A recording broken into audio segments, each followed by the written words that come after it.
chillin', everything will feel the same. Feel the same. I just gotta know. How come when I pull up, I'm like, here we go again. Go again. That's why I just gotta know. Why we even different. Why I feel the same every time we kick it. We just can't get with it. Ain't no fixing. Here we go again with another lie that's told in vain. Avoid the pain, even though we need to say goodbye. I feel the same. So codependent, this hurting been open-ended. We just been hoping we ain't have to say it's over-ended. But the wound is open, let it be. You let it be, love it and set it free. But the end of you and me, I thought this new to me. But I just gotta know. How come when we chillin', everything will feel the same? Feel the same. I just gotta know. How come when I pull up, I'm like, here we go again. Go again, that's why I just gotta know. Can you tell me what the deal? I'ma go ahead and tell you how I feel. I just gotta know. Can we keep it real? Lately I'm losing myself. Can you tell me what the deal? I'ma go ahead and tell you how I feel. I just gotta know. Can we keep it real? Lately I'm losing myself. When did we change? When did all the love that we had go away? Yeah. When did we change? When did all the love that we had go away? I just gotta know. Got me in my feelings. Scared I peaked and reached the ceiling. And it's not appealing. Thoughts that I ain't trying to view it. Cause I'm feeling like I ain't enough. And I'm terrified I'll never find another you. Never be another us. But why it took me ending us? Just get that picture up. I wish it was, but that ain't us. And that was love, but we a different us. I ain't flawless. I'm not to blame for all this. I ain't trying to say that you was. I just know it's time to call it. I just gotta know. Can you tell me what the deal? I'ma go ahead and tell you how I feel. I just gotta know. Can we keep it real? Lately I'm losing myself. Can you tell me what the deal? I'ma go ahead and tell you how I feel. I just gotta know. Can we keep it real? Lately I'm losing myself. When did we change? When did all the love that we had go away? Yeah. When did we change? When did all the love that we had go away? I just gotta know. Why we can't admit we finished. We ain't quitting. Gave it all to us to give it. We done did it. I don't think that we could say it. We became the victims. Lately I've been feeling like I'm losing myself. Can you tell me what the deal? I'ma go ahead and tell you how I feel. I just gotta know. Can we keep it real? Lately I'm losing myself. Can you tell me what the deal? I'ma go ahead and tell you how I feel.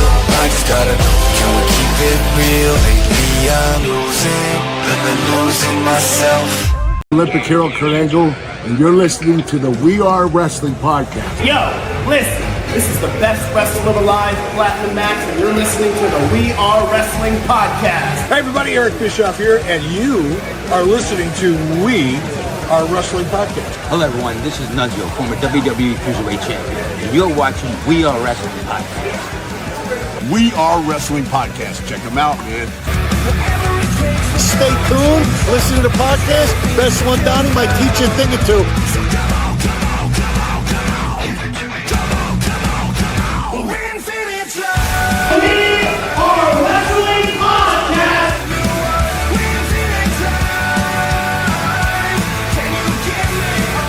We Are Wrestling. And if you don't listen to it, then it's one-on-one with The Undertaker. Featuring your hosts, Danny and Donnie. We Are Wrestling.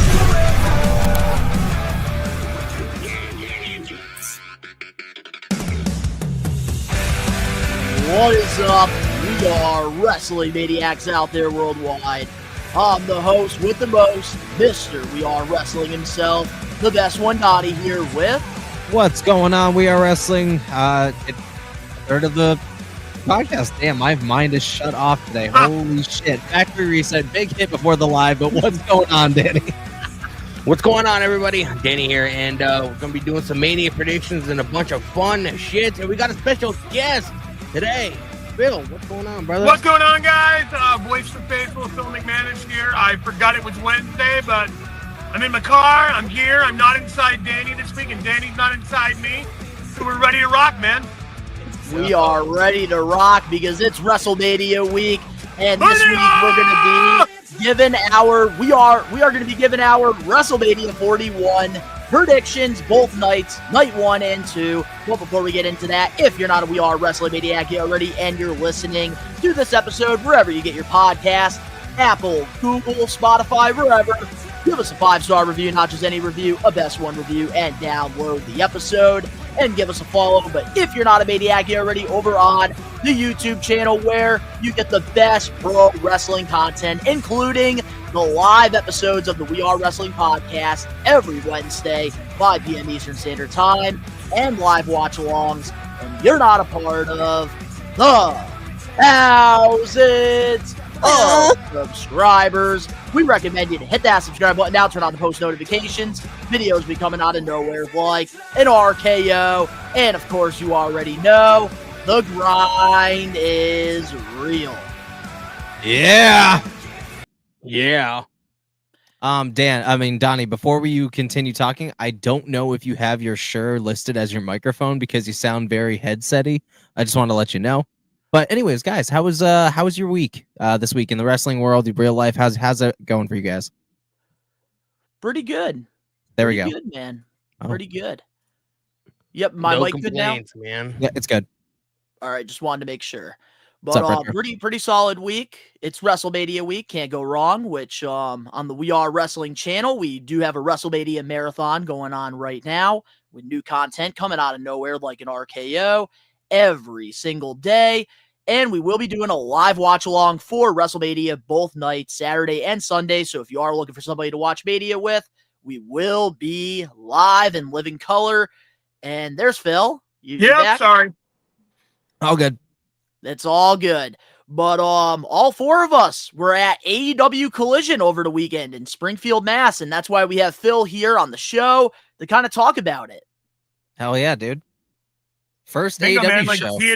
Tee it up, Donnie. I mean, let's hear. What were your thoughts on Collision in Springfield, man? And like the stars and the matches and the overall atmosphere. What you got for me, Bo? I will say, man, overall, I enjoyed it. I thought it was a great time. You can never go wrong on a Saturday night going to watch some good old wrestling. I thought everybody, at least the non-squash matches, were actually very watchable, very entertaining. I think Jamie Hayter and Billy Starks absolutely killed it. And I thought it was definitely one of the better Collision episodes. Like, yeah, I've been to better wrestling shows, but I think, like, overall it was great. But those squash matches, every time we got, like, a great match, and then they threw in, like, a 1-minute squash match, I was like, my mood went from all the way here right down. Absolutely, man. And dude, I got to say, Hayter and Starks, like, they put on a clinic, dude. That was a fucking phenomenal match, dude. Like, just shows how far that, like, both of them have come, dude. And that, like, AEW, as much as I like to give it shit sometimes, has a really strong women's division with a lot of, like, stars who are going to be in the WWE eventually one day. And, like, I mean, it was a really strong showing for those two. I think those two had the match of the night. It was definitely, like, the best part of the night for me. Overall, it was a good wrestling show. It really showcased good wrestling on a few of the matches. Not a lot of star power, in my opinion, dude. But that's just how it works sometimes. But, like, if I was a fan, like a casual fan who knew the big names and was going, I would have been disappointed with it. But as a wrestling fan who enjoys the matches, I enjoyed a couple matches now. But do I feel that overall it was a great card because of that? No, I think they brought something to Springfield that was, like, Springfield worthy, unfortunately, man. Like, I remember back when we got, like, pay-per-views in Springfield in the 90s, like In Your House DX, man. Like, I was there. Fucking yeah, me too, man. Like, we got some good shit back in the day with WWE. So I figured AEW coming here, at least bring, like, Jay White, bring, like, Edge. I know there's storylines going on and shit, but, like, I mean, the biggest stars we got were FTR, man. Like, that's... We can go to an indie show. Like, I remember a couple people said, like, hey, Blitzkrieg shows, I had more fun there. And I mean, yeah. I literally said that. The man. That, like, we're bringing in about that. Tomorrow, I'm going to big Boston guys with coming Dan, in. and we're actually going to see Collision. we're bringing in guys from AEW. We're bringing in former WWE guys. So yeah, you get the big talent and you get the matches. So it felt like an independent wrestling show, which, I mean, I'm biased. I work in independent wrestling. I love independent wrestling.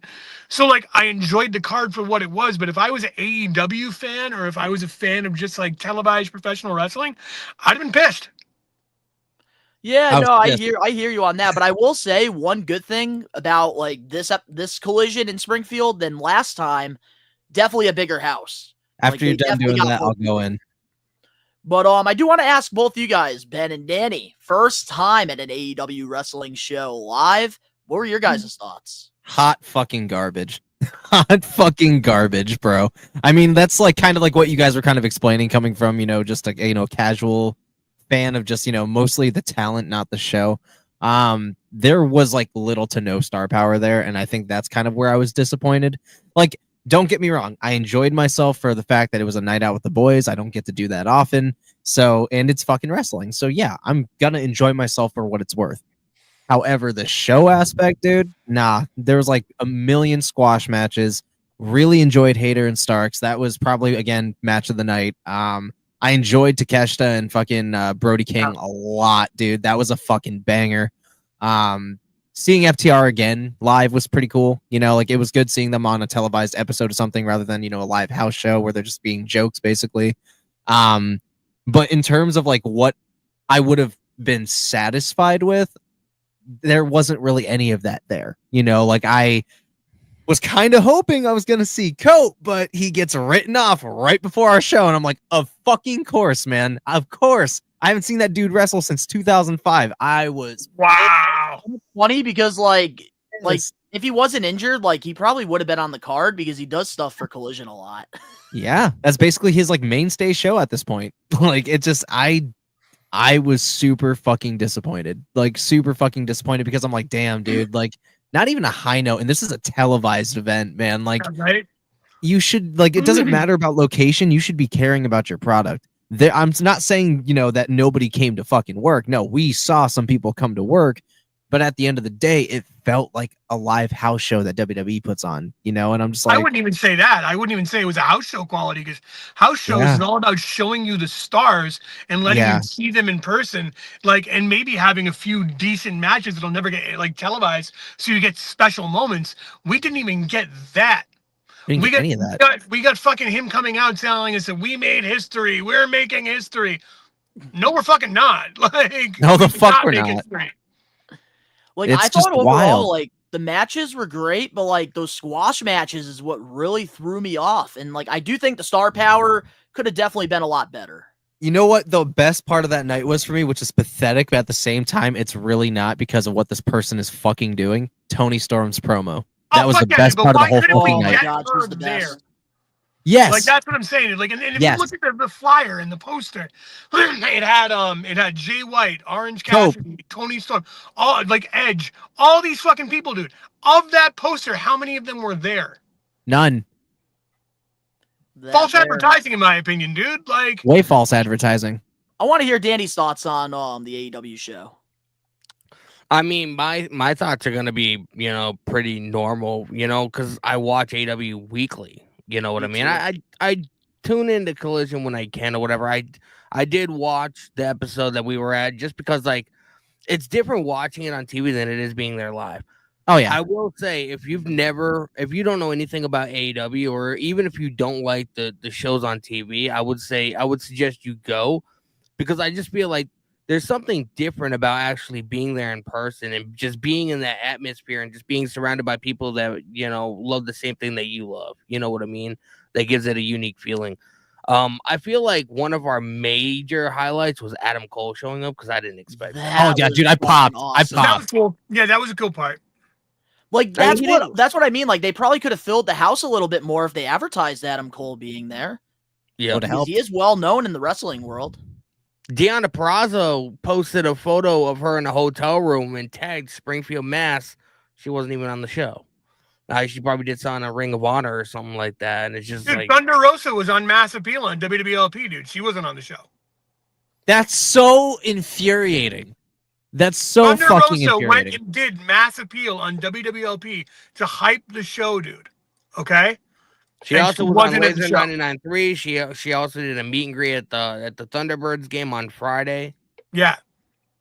That's pathetic. Wow. Yeah, very Fuck. disappointing when it comes to that. But I will say though, looking at the demo graphic and like the viewership for Collision, They almost hit the numbers- 500,000 on Saturday. That's what I was gonna say. The numbers went way up because they've been averaging about 250 to 300,000. I'm not for the saying that we last, had couple of anything to do months. with it.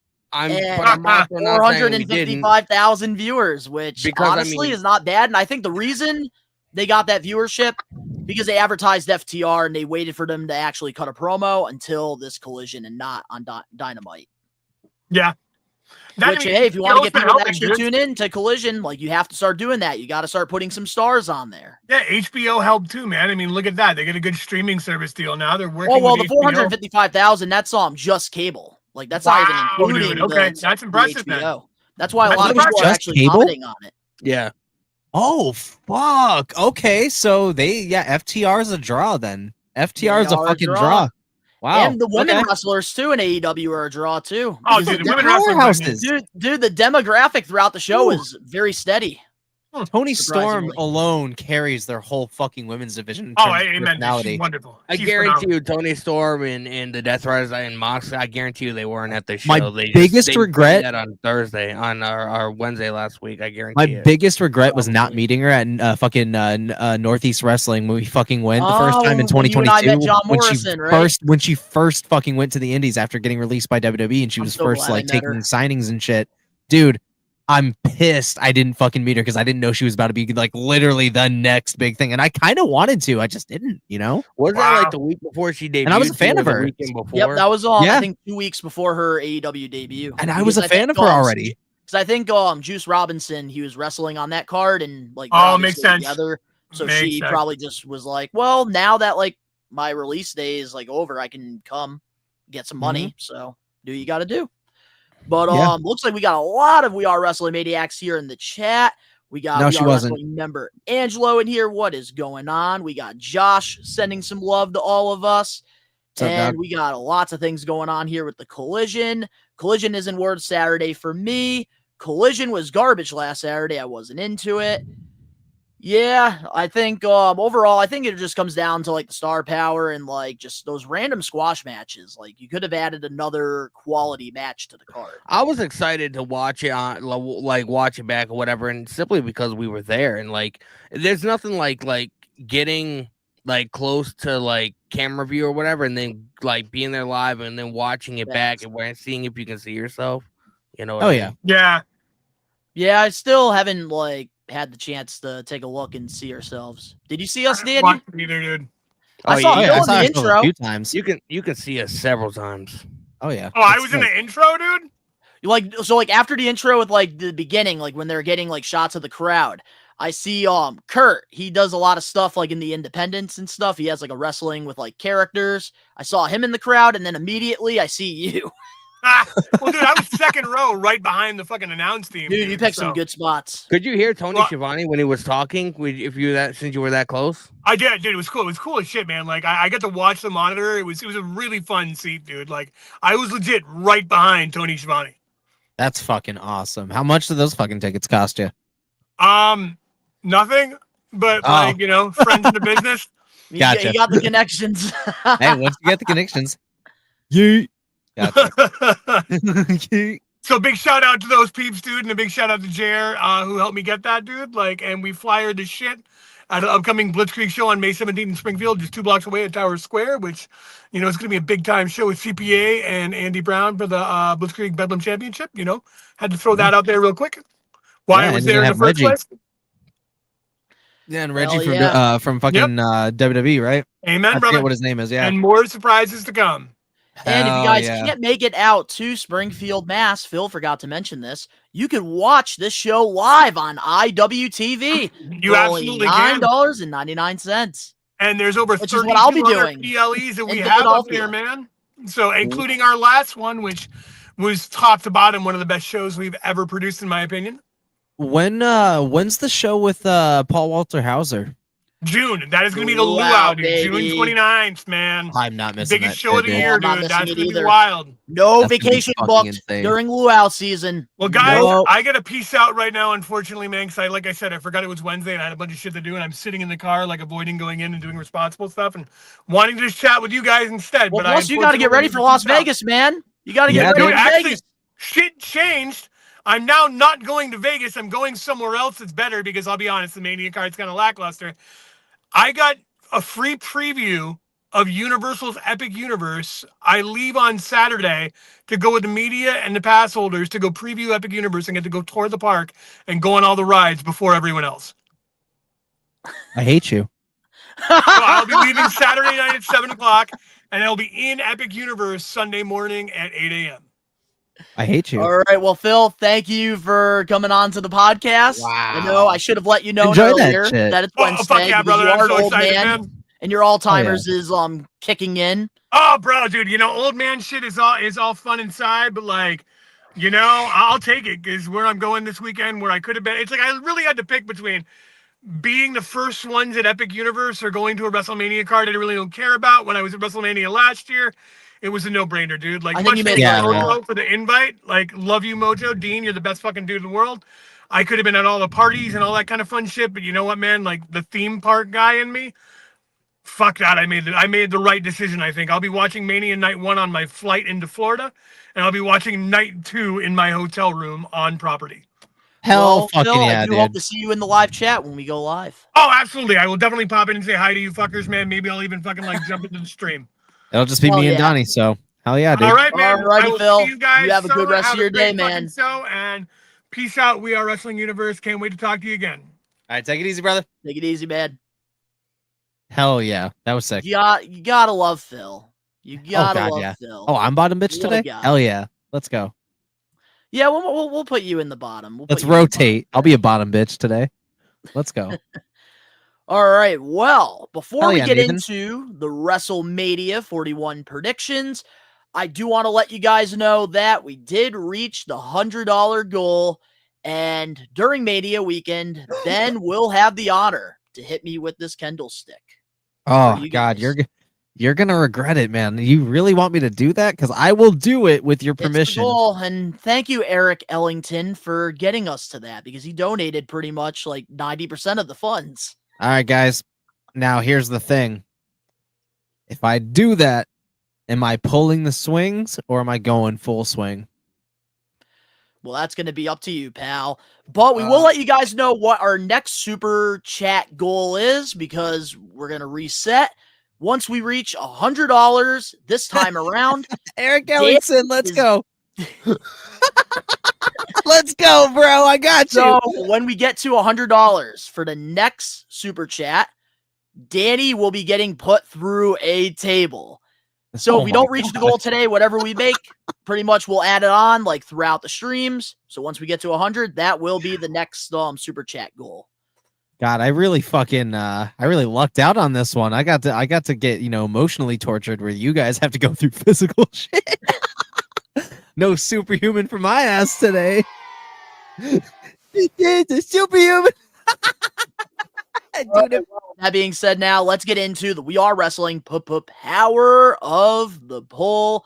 Every week, you can go to the We Are Wrestling YouTube channel in our community tab and vote. We give you guys 1 week exactly. And of course, it's WrestleMania season. Last week, we asked you guys who was the biggest bully in wrestling, and obviously JBL won that one. This week, we did something a little fun here. We wanted to ask you guys, out of the 4 WrestleManias, which one is your favorite? And the backstory behind the 4 options are myself, Ben, and Danny. We all picked one WrestleMania that was our favorite, and even Phil. And pretty much, we let you guys vote which one was the best. So, Ben, you want to hit that beat for the results?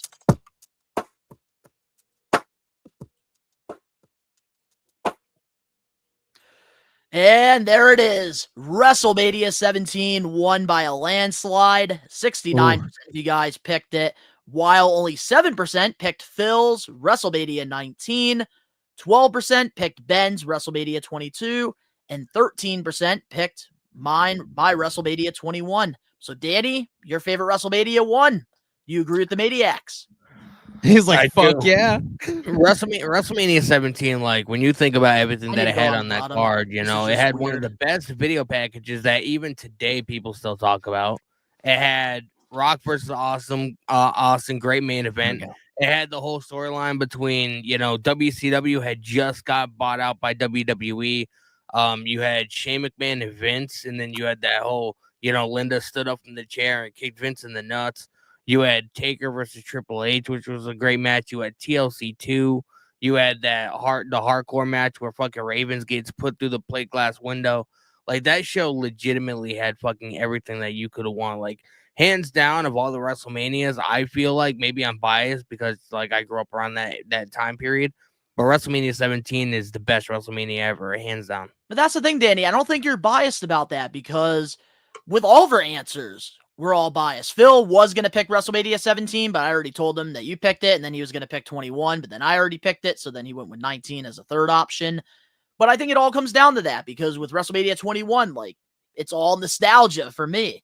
Like, yes, like, I grew up watching the Attitude Era, but, like, as a kid, like, I loved John Cena, so I vividly remember watching that pay-per-view live. John Cena hitting the FU on JBL and then winning the championship. Like, of course, like, I'm biased about that. Even, I think you as well, Ben, with 22. Yeah, 22 just held a lot of sentimental memories for me. I also obviously really enjoyed the card. That was the night that Rey Mysterio became the World Heavyweight Champion. Like, that was obviously a huge dedication and tribute run to Eddie Guerrero. But like, man, things felt like they were changing that night. Like you kind of got a glimpse of the future and like who was going to be carrying the present. And it had this atmosphere about it. You had Kane and Big Show on that card. You had Vince versus Shawn on that card, which was one of the craziest elbow drops from a 40-foot ladder straight onto Vince McMahon through a table while he had a fucking trash can on him. That shit was fucking epic, dude. WrestleMania 22 just holds like that, that sentimental core memory for me during some not so great times. So like, I think it's fair that it got the place that it did. I'm not going to argue with that. I think it was just a personal preference for me. But I can 100% understand why 17 took it. I mean, yeah, like that's something I want to say too. Like, kind of the same for me is because, not to get fucking too dark, let me know if I'm going a little bit too much. But WrestleMania 17 was also the very last WrestleMania that I watched that my mom was alive for. You know what I mean? She had already passed away during before WrestleMania 18. So like, just like you, like, it has like some kind of like sentimental attachment to me. You know what I mean? I get it. It's great. Oh yeah, no, I totally get it because I've also lost my mom as well. Not around that time, but I have lost my mom around 2014, so I understand that. But with WrestleMania 21, like, I do agree with the Maniacs picking 17 because, like, overall, from start to finish, it is a must-watch pay-per-view. Like, they just had everything all around from, like, your larger-than-life characters going face-to-face on the biggest stage of the mall to, like, the comedy matches, like, having, like, all the old legends in, like, a battle royal. Like, it was just a well-rounded event. So good. And but now getting into, like... Because WWE had just bought out WCW, me and Gene Okerlund and Bobby Heenan were able to do commentary for that gimmick battle royal, and that was fucking awesome. Facts. Hey, Eric Ellington, can I hit Danny with the Kendall stick and All right, but now getting into like WrestleMania 21, I just want to say real quick, like for me, the reason I love the event was not only because of John Cena, but I thought it was the perfect time to build new superstars. Like Randy Orton, I thought at that point had one of the best WrestleMania matches against Undertaker. I really enjoyed the Eddie Guerrero versus Rey Mysterio match, and this is before Eddie turned heel. And then overall, you had the first Money in the Bank ladder match, which Edge became a star. And then, of course, Batista beating Triple H for the World Heavyweight Championship.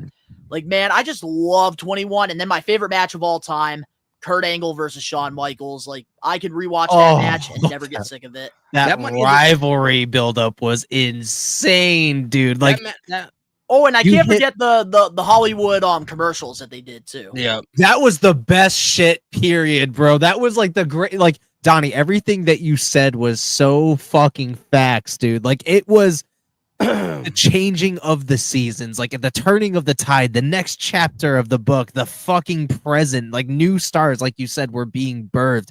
Larger than life, too. John Cena, Batista, Edge. I would even say Kurt Angle, too, because he went on a hell of a run like later on that year and the year after. Like fucking Shawn Michaels was going in some crazy shit with Hogan that year. Like it was a wild fucking year. And WrestleMania was. Oh, and I can't forget either. It was a card made in heaven. And I also can't forget either, like the fun little segment there with Muhammad Hassan and Hulk Hogan. That was funny. That was great for 21. I got a kick out of that with Eugene and Hogan. But so yeah, for the results for the Put Power of the Poll this week, all the Maniacs, I think we all agree here, WrestleMania 17 was by far the best WrestleMania. But definitely a fun Power of the Poll. If you guys want to be a part of this, you get 1 week to vote. And let's just say next week's, we're doing something different. We're going to do something a little fun here. And we haven't done any Put Power of the Polls based off finishers. So I figured we're going to ask you guys who has the best spear, except there's 4 different votes that you guys are going to get to choose from. And the 4 winners of next week will go into a final who has the best spear. And the following week, we'll find out who has the best spear out of any professional wrestler. So if I were you, I would go get your votes in now because you got to vote for not 1, not 2, not 3, but 4 spears. So now with that being said, let's get into the WrestleMania 41 predictions. So the way that this is going to work, because we used to do predictions separate from the podcast, but now that we're doing live episodes, we figured it just works out better doing it this way. And then we're going to do wrestling extras a couple days before Mania. So just a couple things we want to let you know. We have the match card. We're going to go over night 1, and then we're going to go over night 2. Each match, we're all going to give our thoughts on it, and then we're going to pick a winner. And then you Maniacs in the comments, we need you guys in the live chat to let us know who you have winning as well. Hell yeah. All right, well, here we go. And this is going to be something brand new with the predictions. And WrestleMania, a lot of the times, there's fans that miss out with certain guys, don't make the card because there's only so many matches on the card. And this year, who got snubbed in this year's WrestleMania? Put that up again. Well, these aren't the options. It could be anybody on the WWE roster. Anybody. That you feel like... Karrion Kross. Karrion Kross. I like his new look on Raw. I do. He's got the same tights made by fucking AJ Styles guy. Yeah. It looks great. It honestly, especially with his long hair, it fits him. Like it really fits him. I feel like they're finally like starting to book Karrion Kross the way he needs to be booked. And against AJ Styles, come on, man, let's go. But out of those, Chelsea, but I would say the most Karrion Kross. If I have to go in my heart, Karrion Kross, because he was supposed to have a program with Bray Wyatt. And like I feel like that dude needs his time to shine, and it finally feels like it's happening. What about you, Danny? Who do you think got snubbed at this year's WrestleMania? I'm probably gonna pick the same people as you, but I'd have to say the Street Profits. You know, it's kind of a shame that they're not defending their tag titles on the WrestleMania card or whatever.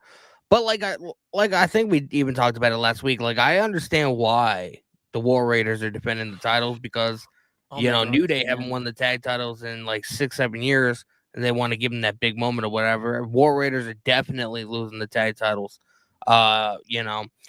There's just something about the War Raiders that just does not resonate with the WWE audience. I don't know what it is, but I think they have a fantastic look. They're athletic as fuck for being big guys. I do like the War Raiders. They could do so much more, and I just don't know why the WWE audience is not into them. Here's the thing. I'll never understand why we're getting the War Raiders versus New Day at WrestleMania. It should be Street Profits, DIY Motor City Machine Guns. So when it comes to being snubbed, I'm going to have to go with all 3 of those tag teams because they have been carrying the tag division, making it relevant on SmackDown. And, of course, Chelsea Green, because she's putting out the best work right now. And I feel like she should be rewarded defending the title at Mania. I think, like, perfect opponent for her would have been Alexa Bliss. That would have been a great match. She still hasn't really done anything since coming back. So I'm just dude, what the fuck? That's what I'm saying. They could have made a program out of it. I haven't seen Alexa Bliss since Elimination Chamber. Yeah. That makes me think that she 100% next time we see her, she will be with the YS6. 100%. There has to be a reason why Alexa Bliss and YS6 are all off TV. Yeah, absolutely. Angelo in here, tag team division on SmackDown got snubbed.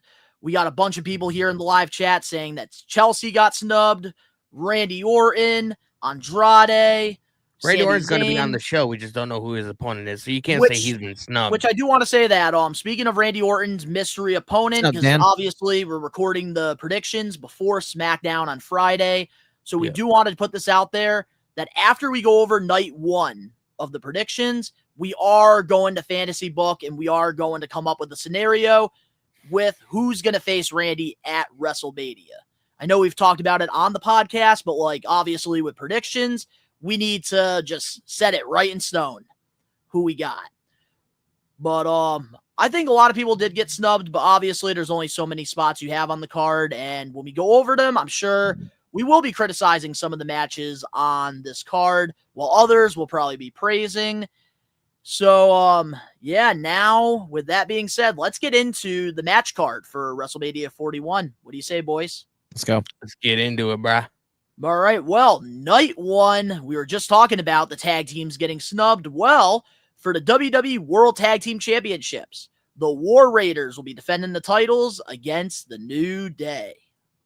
I really don't give a shit, but I'm going to say 100%. I think that, heel New Day is very interesting. I think Kofi Kingston's trying a little too hard to look like Wolverine.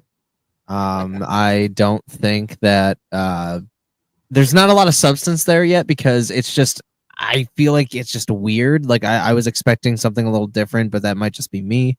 The War Raiders are cool. If anything, my hope is that they retain, especially this being their first WrestleMania match, of defending titles. Like this is a first for them. This is huge. It's Kofi Kingston and the New Day and, Xavier Woods. They've had their time. It's time to put some stars over. I don't think they need the Mania win because at that point, we're just going back and reverting to old ways by just slapping titles on old people. On the older, I'm not saying old people, but older superstars that have already had plenty of fucking title opportunities and championships.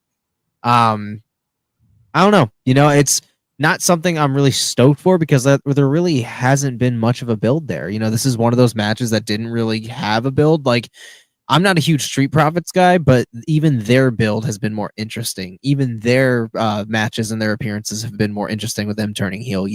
I feel like, and I guess in a way to, go back to what we were just talking about, they did get kind of snubbed, I'd be more excited to see that on the card. But yeah, well, what's your thoughts, Danny? He loves this match. I don't love this match, but I'm a massive fan of the War Raiders. You know Same. what I mean? Mm-hmm. I think like for guys their size, they do things that they shouldn't be physically they should not be Especially able Ivar. to do. Like Ivar does spinning heel kicks and he does fucking moonsaults and like Dives. Guys his size should not be able to do the things that he does. So I like and I respect them as athletes. I do feel like there could have been a better scenario than having them face the New Day because I do feel like with them facing the New Day and defending the tag titles, I do feel like it makes the match a little bit too predictable and it throws people off. Like, why does this match need to happen? We already know who the fuck is gonna win. Just hand them the fucking titles already. I think I disagree. Not to cut you off, but I think what would also add to them, being a little bit more convincing is they really need some mic time. Like they really need some promo time. Like they need more larger than life characters. And how are you going to do that when you don't talk on the mic? You need to show that there's, that this is prestigious. There's stakes, involved, So, but continue. I just wanted to kind of add that in there. And the thing is, they can talk. If you guys watch Monday Night Raw, they did like a pre-tape they are or whatever. good. So they can talk. I don't understand why they don't allow them to like have any kind of mic time. I don't understand either because like if you can tell that there's such a difference with like the creative writers when it comes to the SmackDown tag teams and the Raw tag teams. Like SmackDown, like they're actually letting their tag teams bring out their personalities. And that's why I say they got snubbed at this year's WrestleMania. Like I would have even thrown Pretty Deadly in there and had a fatal 4-way tag match because they've actually been having some steady TV time and getting over with the crowd. But with Raw, like they can't get over because they're not giving them the time. And it's unfortunate because I do love the War Raiders. I've been a big fan of them, and I love that they're being more real and they're not being these fictional Vikings. Because I did not like that when they were doing that during like the transition with like Vince and Triple H. I am not excited at all for this match whatsoever because I firmly believe that the tag team wrestling, since the Usos have been the champs, it's been so boring and irrelevant. And for once, they're actually building some stock in their SmackDown tag teams, and they're not getting rewarded for it. Instead, they get a main event match friggin' the night before night one of WrestleMania. Woohoo! It's like a work pizza party when you deserve a raise. my issue with the tag team division on SmackDown, WrestleMania, dude, the potential. My issue with the SmackDown tag division is, I do think the SmackDown tag division is way better than Monday Night Raw. You can like just see it, like the quality of matches that we're getting or whatever. My issue with it is they have very little tag teams. And so it's almost like repeating and recycling the same thing every couple of weeks. Genuine tag teams instead of just throwing two people that don't fucking belong together randomly together and like, all right, this is what we're going to do with you this week, bruv. Like, no, dude, fucking get us some established tag teams. Even if you have to get the let's go for you, Danny. Let's go. $20. Thank you so much for the super chat, man. You're the shit, Bradley. $80 more. $20 super chat. A table. So thank you, Bradley. I will say, 100% that we need, even if you got the Hardys involved, like just to save face, even if they don't win, just to save face, get the fucking TNA fucking champions involved, just to get some kind of star power in the tag team division. Bring them from TNA. You have this working relationship. Kickstart it now after they're done doing whatever they're doing in TNA, because I know that they do have something going on right now in a program. But as soon as you can, strike the fucking match because they are suffering on Raw. I do know that Matt recently said that that the Hardys and WWE are working on something for the summer or whatever. The Hardys are going to be doing something WWE related. I don't know what that is. That's dope. So we are going to be in the Hardys. I have a feeling. Especially main roster as well, because they already did something with NXT. But that's the thing, though. Like, I just think overall, like, I would be more excited. Like, I'm happy that the War Raiders are getting a WrestleMania match. I'm very happy for them. But I'm just so upset, I think, that like DIY, Motor City Machine Guns, and the Street Profits, they have been busting their ass trying to make the tag team division great again, and they're not getting rewarded. You could also look at it as, the Street Profits had a big Mania match last year, and they did get the victory. You know what I mean? The War Raiders, it's been a couple of years. I can't remember the last. The Street Profits are more over now than they were last year. Well, I know, but Triple H, because the Street Profits got to have that big moment last year on, frankly, a bigger WrestleMania than this year. Triple H wants to give them this moment this year. I'm gonna play no favoritism. I'm actually gonna play devil's advocate here, and I'm actually going to go with Danny on this one for reasons. Eric has been out of action for a long time. He's been out of action from fucking surgery for a long time. He did, and that is a scary fucking surgery. It is. And the fact that he has been going at the capacity he's been going since being back, winning the titles, I would say, yeah, it's deserved. It is 100% deserved, and I will justify that. Would I be excited about the other match a little more? Yes. But for someone who put in that work, grinded, and is performing at the capacity he has been since being back, and then Ivar also carrying himself during singles runs, they deserve this opportunity. So I do have to play devil's advocate there. Like I'm not saying they don't deserve it, but I just wish that creative on the Raw brand would actually do something instead of doing like a typical 2-week feud. Yes, 100%. The way it went about it, like the way the build towards it. Like here's the thing. Like if SmackDown tag titles were on the line at WrestleMania, I would not be criticizing this as much as I am. Because their build is fucking better. There was a roadmap there where this was very, very, very short notice, and I understand where the frustration is there. And dude, I totally feel you. Because I'm not discrediting that whatsoever. But I would love to share my prediction on what I think is going to happen. So I'll be the first to say it here. I think that the War Raiders are going to retain the tag team championships because Big E is going to screw the New Day. And I think that he's going to hit them. Oh yeah, Maybe I think. maybe not with like a bump, but like at least like punch them or something. Oh no, bro! I think if anything, if we're getting a I don't want WrestleMania to get my hopes surprise, up. That's why I'm not going to make. No. Here's the thing: I will do that for you. I Okay, think thank you. WrestleMania, he's gonna reveal in some way that he's cleared. Yeah, kind of like So, when Edge speared Elias, and like Yes. we kind of like got the hint. We're that, gonna like, give him okay, that, he's and we're gonna go home. We're gonna leave him up here and just let him. But run I don't with know. it. I think that's just going to be a great way to kind of get the crowd like hyped up a little bit. Yes. Like having Big E Get him cost talking. them, and then like the New Day will have something to bitch about for the next couple weeks on Raw. You could start a feud. He could get another opponent, maybe returning Odyssey Jones, like you and I were talking about on Saturday before we got dude, Danny. Odyssey Jones and Big E. Yes. We need to make that a tag team. We could, and the thing is, he's cleared from all that shit and is open to a WWE return. And if that were the case, dude, they would make a perfect fucking pair, dude. Odyssey Jones, because they were already fucking teasing something with his involvement, bringing Big E back into the mix, especially if he hits them with something and costs them the match. Put them in a fucking program. Have them talk some shit for a few weeks. Have them try to attack him. Odyssey Jones returns. Boom. Big E's cleared. That'd be such a fun tag team. And we're not talking Big E fucking slapping pancakes and slapping pop. asses. We're talking about Big E Langston. We want 5 we count. talked about that shit. We talked about that shit on Saturday. Like Big E Yes, Langston, we put away this did. fucking new day. Wow. New day. Day. New day fucking bootio shit. Like, no, just put it away. No, I No don't more want that. I slapping want Big E pancakes. Langston. No more slapping ass. No more Give me the trombone. dude that punched fucking more AJ cereals. Lee in the fucking neck by accident. Give me that guy. But also too, like I gotta agree here with Angelo here. That's the only way they can make this match make sense. Big E return fully. And Yes. that right there I'll be very happy about. But now who do Big you guys have winning this match? I'm gonna say 100% War Raiders. That's my and I'm also gonna put in some kind of Big E involvement, and that's why 100%. I want to say War Raiders so bad. I just You have this curse about WWE creative, and that's totally understandable, man. with the like, you know, they're trying everything they can to make this New Day heel turn such a big, you know, such a big thing or whatever, and it sort of died off a couple weeks after the whole, you know, Big E segment. Yeah. And I do feel like they want to sort of like put them, you know, raise them up a little bit. So I have to say New Day is more than likely going to end up winning the tag titles.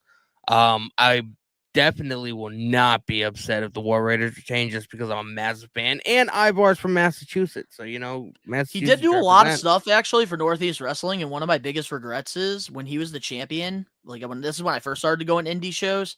I didn't beat him. Yeah, Oh. he trained at Chaotic Wrestling in North Andover, Mass. You know, Yep. so he's Nice. from like the Boston Worcester area. So your Nice. final Shout answer out to is him. New Day, Danny? Yep. All right, And so you got New Day.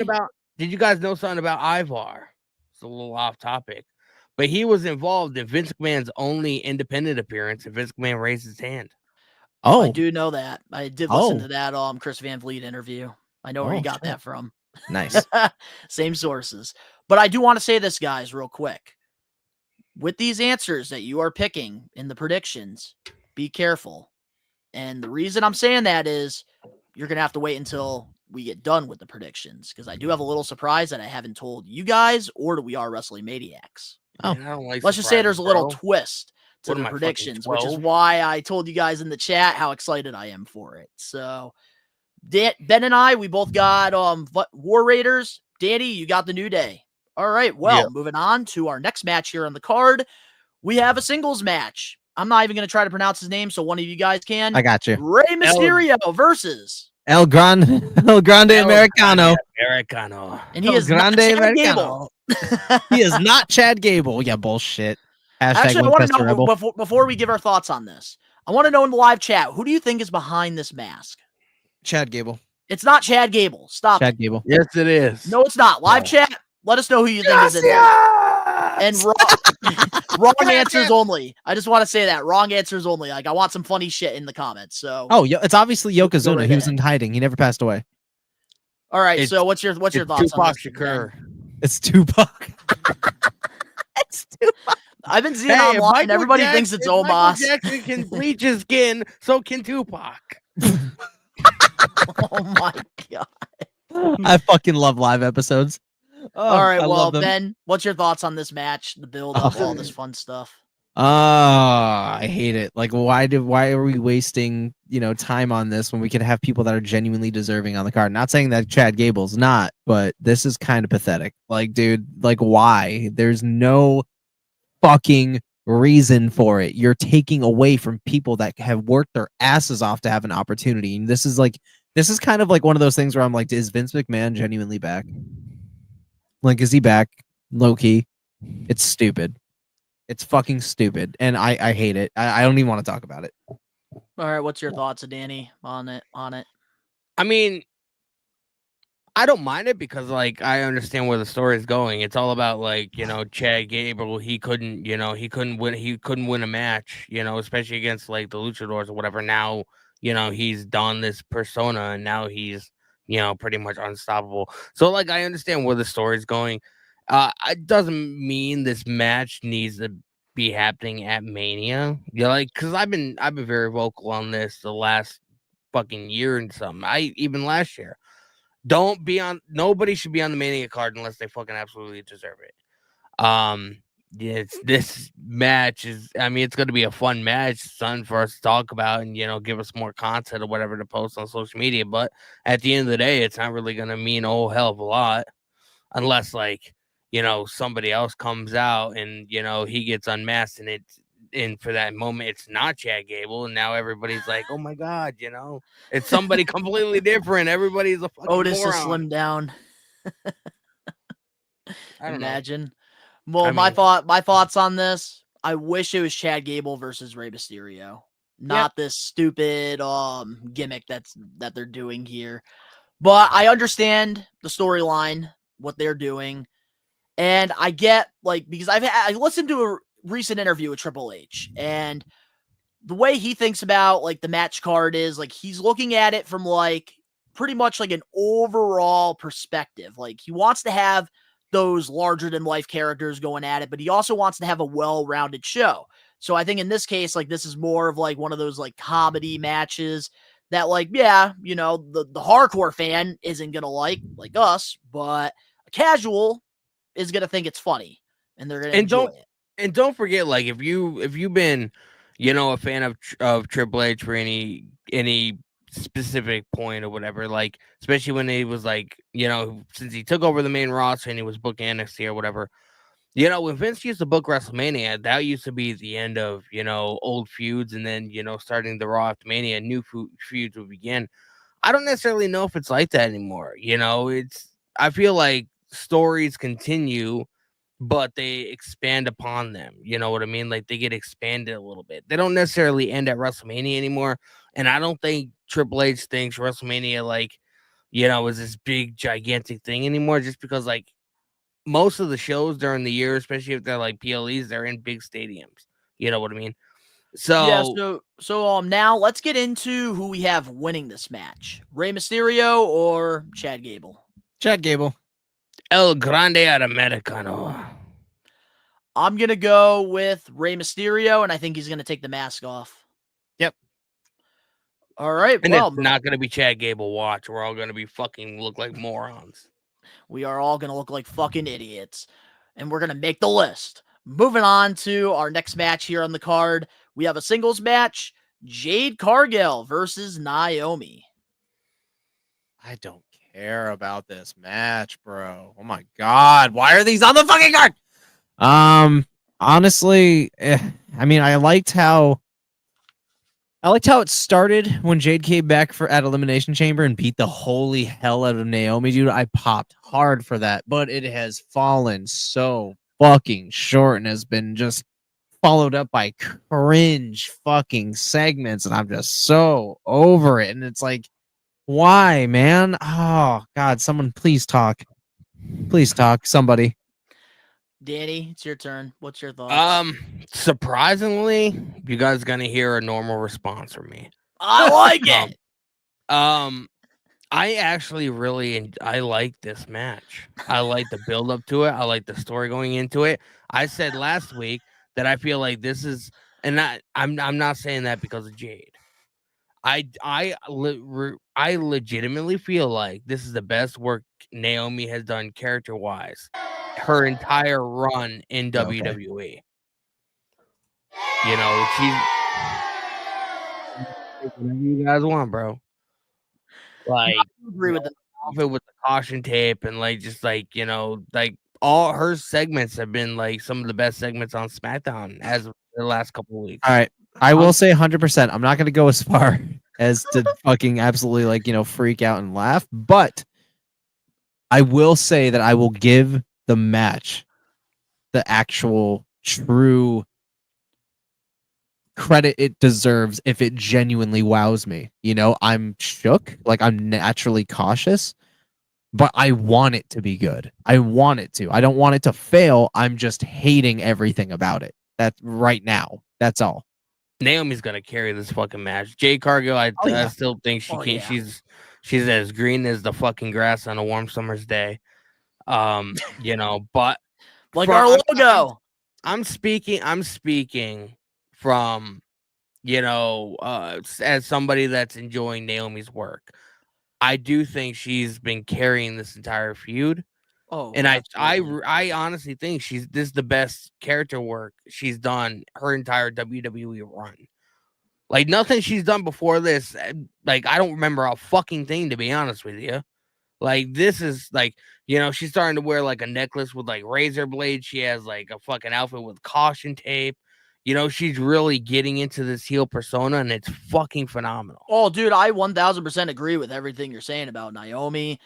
I do think that, like, the Elimination Chamber, like Ben said, very exciting. Like, they did a great job with, like, her return and taking out Naomi. And then I thought the segment with Bianca, Naomi, and Jade was fantastic. That was one awesome, of the best women's segments that WWE has produced in the last couple of years.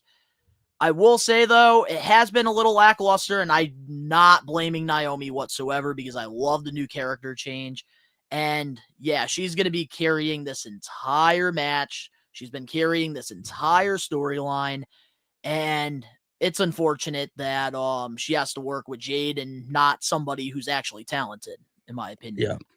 But I'm just looking forward to seeing where the story goes because we're going to get Bianca involved again at some point because she's a major key to this. Oh, yeah, Bianca and Jade will be SummerSlam. But who do you guys have winning this match? It's going to go to Jade. Jade's obviously gonna fucking win it. Unless Bianca gets involved. Yeah. I gotta go with Jade. You know what I mean? I do think because I especially if it's gonna be going gonna be going to Jade and Bianca at possibly SummerSlam or whatever. Why would Naomi lose or win, and have Jade lose? It just wouldn't make any sense. So I hope Naomi wins, but obviously I'm not gonna be stupid here. Jade Cargill is going to win. They're trying to protect her at all costs. Yeah. So Jade will win. Yeah. And I will say if somebody like Naomi cannot bring Jade to at least a halfway decent match, Jade is fucking hopeless. Where I agree with you, I just want to say something off topic, but tonight's Dynamite, guys, officially breaks a record as it's officially longer than WCW. They're at their 289th episode. That's fucking wild. And that's why Eric Bischoff won't talk about AEW anymore in 83 weeks. I watched a clip of him saying that, but then he acknowledged something that AEW did. But but moving on now to our next match here on the card. It is for the United States Championship. LA Knight, versus Jacob Fatu. This match is going to be a fucking banger, dude. This whole fucking match is going to be banger. I'm salivating over it. This is going to be... Dude, once I see this match, I'm never going to be able to stop the shakes. I ain't never going to be able to stop the shakes, bro. I'm so hyped. This might, other than like the main event, this might be my night one match that I'm hyped about because, dude, Jacob Fatu is making his fucking WrestleMania debut.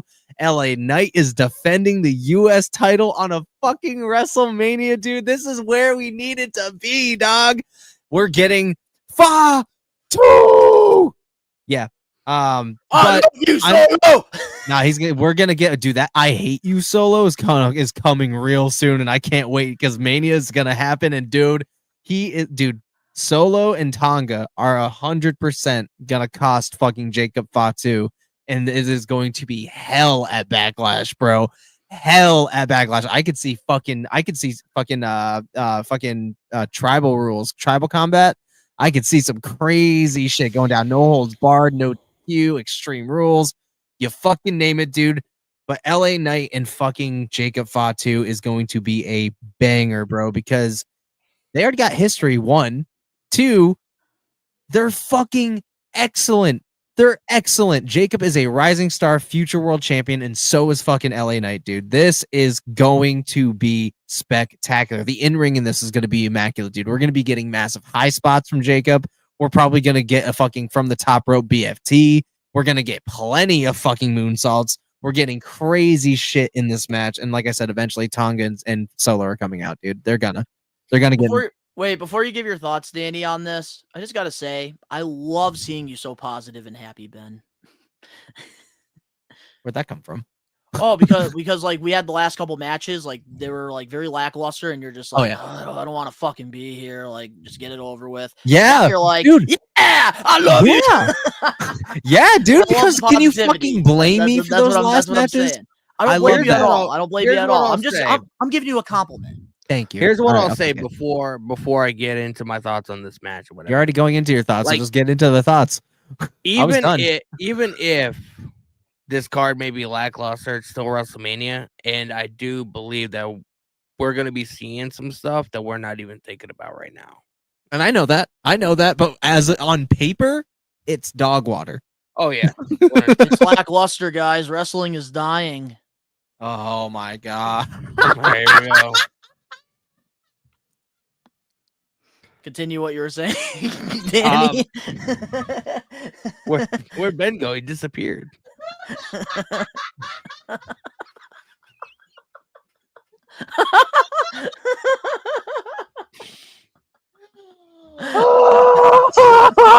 Oh my god! Oh. All right, Danny, you can say what you gotta say. Are you sure, bro? Yes, positive. I just want to make sure the Asian's not dying. So we need to just get him some Chinese food. Ben, you okay now? I'm gonna die real quick. Danny, give your thoughts. Oh. Go ahead. I'm really looking forward to this match. This match is gonna cook. Jacob Fatu is phenomenal. He's literally my favorite superstar right now. You know, Raw, SmackDown doesn't matter. Like Jacob Fatu is my fucking guy. And him and LA Knight are gonna absolutely kill it. I do feel like Jacob Fatu should win, but I feel like Solo is gonna end up going out there acting like he's gonna help him, and then he's gonna end up distracting the referee, and LA Knight's gonna end up picking up the victory, and that's gonna lead to Backlash: Jacob Fatu versus Solo Sikoa. Finally, it's pretty predictable, but I feel like the match is gonna fucking cook. And the fucking angle's gonna cook too. Like the whole fucking we've been waiting for this. Like it's one of those matches you're just waiting for them to put the bow on. Like that's it, and you're just waiting for that big moment, and you're just like, yeah, substance. Donnie, what's your thoughts? So my thoughts on this, honestly, very excited about this match. I think Jacob Fatu finally getting the opportunity to go for a championship, especially on the biggest stage of them all. You definitely know Triple H has big plans for him if he's going for the championship. Win or lose, he's going for a title at WrestleMania in his debut, like Mania. So you know Triple H got big plans for him, and he's getting massively over with the fans, which is why I do see Solo Sikoa costing him. LA Knight just won the championship. I don't see him being transitional yet. No. And I think that there's bigger storylines to be told. And I think a lot of it's going to have to do with Solo being jealous that he's not going for the United States Championship. Because originally going back in October, because a lot of people want to talk about how Triple H and Nick Khan, they've had the whole WrestleMania card plan since October, which I think is a load of shit. But in October, I thought it was going to be Solo Sikoa versus LA Knight for the U.S. Championship. And I thought Solo would win the title and then eventually let the power get to his head. And then Jacob Fatu wins the title from Solo. But honestly, I could see Solo costing Jacob. And yeah, there's going to be a lot of hell to pay. And I can't wait till that Friday night SmackDown when he says, I hate you, Solo. Another way they could go about this is they could have Solo Sikoa legitimately help Jacob win. But Jacob being so furious, like, how he told Solo to stay out of his business, and him being upset at Solo Much love to you, for Chris. helping him win because he didn't feel like he did it himself. And we already know the kind of mindset that Jacob Fatu has when it comes to that. So that's another way that they can go, and it would add some more elements to the story. Well, I think what's going to happen here's my prediction. I think what's going to happen is Solo's going to come out, try to help Jacob. Jacob's not going to want his help. He's going to push Solo, and that's where Solo's going to cost him the match. But who do we have winning this? I'm going LA Knight, man. I think it's written in the stars. He's not a transitional champion. He just got it back from Nakamura. Like, they knew there is a lot of stock in him as well. Like, he's going to carry this belt for at least another few months, drop it, and then you're going to see him in the title picture and potentially become a world champion within the next year. Part of me got to go with LA Knight too, but we also got to look at the element of Braun Strowman, because he's been affiliated with Solo and Jacob as well. And, Jacob pretty much said, like, they're not done. So we got to look at that element too. Dude, like, is he going to end up showing up at some point? I don't think so. I think the story is just a bigger story with Solo and Jacob than Braun. I think Braun might get involved too. Like, there's a way that this could happen, especially when they come out. Obviously, they're going to start the beat down on fucking LA Knight, every single one of them. Braun's going to come back to fucking give some kind of cavalry. He's going to get Tonga at least out of there. It's going to be down to fucking Jacob, LA Knight, and fucking Solo Sikoa. Solo's going to turn on fucking Jacob, and that's when fucking shit's going to go wrong, because during that scuffle, Jacob's going to accidentally hit Solo and not even react to it or just look at him like he deserved it, and it's going to turn sour. Like, I can see that happening with Braun Strowman's going to come back and be like, now you owe me. There's a feud for LA Knight and Braun Strowman going forward until we keep going. Okay. I could see that happening where Tama Tonga comes out first, and then I see Tonga and Solo coming out. Kind of clears the ring, and then Solo's by himself, and then we get the whole like screwing Jacob thing. So I love honestly, this match this match because there's so many ways they can go about this. You know what I mean? This is the part of pro wrestling that makes it fun. Yes, absolutely, Dan. Right on the fucking head, dude. Yeah, this is what makes pro wrestling fun. This is what makes being a podcaster fun and a content creator fun, because substance like this, when you really put care into a storyline, it's larger than life, and you get people invested. And to 21 of you guys in here, thank you so much for checking out the WrestleMania predictions. This week is going to be insane for We Are Wrestling, so make sure you got your notifications on for everything across social media, because we're going to be having content dropping every single day this week, leading up to the big watch along for all of us on Saturday, and me and Donnie on Sunday for WrestleMania weekend. And Danny, he's going to be streaming, so make sure that you're following all of us down below. Just wanted to put a disclaimer out there. Absolutely. So now, who I have winning this match, I think it is going to be LA Knight, and I think Solo Sikoa is going to help him. So we all are in agreement with LA Knight? Yeah. Abso-fucking-lutely. Yeah. Yeah. All right. Well, moving on now to the next match we have here on the card for the WWE Women's Universal Undisputed Championship. Charlotte Flair versus Tiffany Stratton. Literally whenever, Aya. I like this match for the animosity we got going on around it.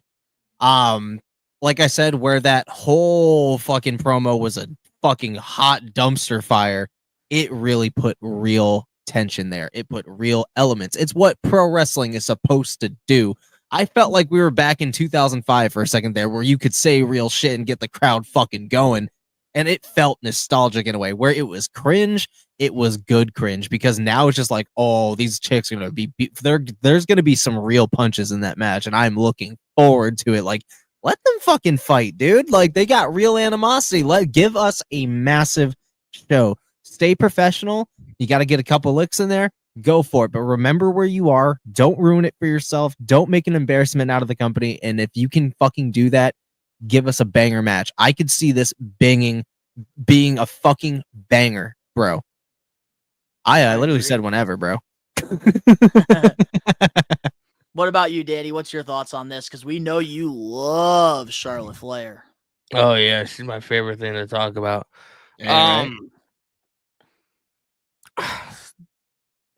I don't even know what to say about this match without. I don't want to be too negative. You know what I mean? Be I don't care. give good criticism, but don't go over the line. I feel like Charlotte Flair and Tiffany have had some of the worst segments across WWE television the last couple months. There's nothing exciting about it. When Charlotte Flair won, or when she even got announced that she was going to be in the Royal Rumble, before, like, fucking weeks before the event, everybody was like, Charlotte's going to win. Like, So there's no predictable. shock factor. There's no Tiffany's surprise winning. there. She better fucking win. She's The gonna win. way, though, I'm so used to WWE's booking Charlotte Flair a certain way. I have to think that Charlotte Flair is cursed. gonna win, and Yeah. I hate saying that, but I mean, how many times is Charlotte Flair? Oh, she's gone away on vacation, she comes back, wins the title. She's gone on her honeymoon, comes back, wins the title. Like, it's just so up and down like that. Like, I do think that Charlotte Flair is gonna win, and it's a damn shame because Tiffany Stratton, for being 25 years old, she's over as fuck with the crowd. But this feud between her and Charlotte is not doing anybody any favors, because Charlotte Flair, you can tell by the way she acts and the way she controls herself on TV. The cycle of life. She does not like putting people above herself. You know? And 100%, Dan, you are spot on with everything you're saying, dude. You feel like it's a curse that she's always booked on top. And that is 100% facts. I'm hoping for the good of the company, for everybody's best interest, and for the long term of things, Charlotte loses this match. 100%. She does not need to win. She's already creeping up on her dad's fucking divorce record. She does not need her dad's fucking belt record. All right? She's fucking barely half her age. He's had 5 divorces. She's already at fucking 3. So I'm sorry, but you don't need to be breaking records out here when you're already breaking records for the wrong fucking reasons. So I'm sorry, I said it. Well, can I give my thoughts on the match now? Yeah, bro. Sorry. I'm sorry. I'm sorry. I was positive. cooking. I was cooking. I'm sorry. Woo! I let you guys have your moment there. Thank you. Oh, okay. So here's the thing that before I get my thoughts on this, like, here's ahead. what was going through my mind while both of you were like ranting about this match. Like, I want to go buy WWE 2K25 now for WrestleMania weekend, and I want to have a mixed tag match. I want to have Danny as a creative superstar with Charlotte Flair versus Ben as a creative superstar with another creative superstar and Mercedes Moné. Like, I want to make that mixed tag match happen. No. I would rather tag with Charlotte Flair. No, but that's the whole point. You guys love your partners. So you guys can work together as a tag team. All right, so my thoughts now, in all seriousness, when it comes to this match. Didn't care for it. Like that. Don't be talking about my boo like that. Hey, come on. Don't be talking about my boo like that. I think Danny needs one of those now. Bring this to the show to Boston. Fucking hit Holyoke real quick and then just hold it up for the fucking hard cam. Oh, James, I was reading your comment. I thought you said you were going to get that to make the mixed tag match happen. But all right, so when it comes to Charlotte and Tiffany, I will say, like, I've always had a feeling that, like, they are going to put on a great match at WrestleMania. Like, I believe that from the beginning when this was planned. Because I just think that their styles of wrestling are going to coexist very well in the ring. When it comes to the storyline, didn't care at all about it until we had that interview fight. And for me, like, that made everything all interesting. And now I actually want to watch this match. It feels like a WrestleMania match because of the real animosity, the real feud between the two. So I'm generally very excited for this match, and I can't believe I'm saying that because Charlotte Flair is in it. But I do think that this is going to be a great way to showcase Tiffy, and I think that this is going to be our first WrestleMania match too. And I can't wait to see her perform on the big stage because she's super talented. I will say, to counteract what you just said, I feel like you like it for the wrong reasons. I feel like this match is getting hyped up for the wrong reasons. You know what I mean? Because sometimes when it's like when it seems too real, it doesn't always come off well. I'm sorry, but controversy creates cash. Look at Matt Hardy and Lita. I mean, look at Matt Hardy and Edge, rather. Look at Shawn Michaels and Bret Hart. That is your best example. Bangers. bangers. So like where I understand where you're coming from, Dan, and I can completely like back it up. I will play Angel's Advocate this time. Thank you.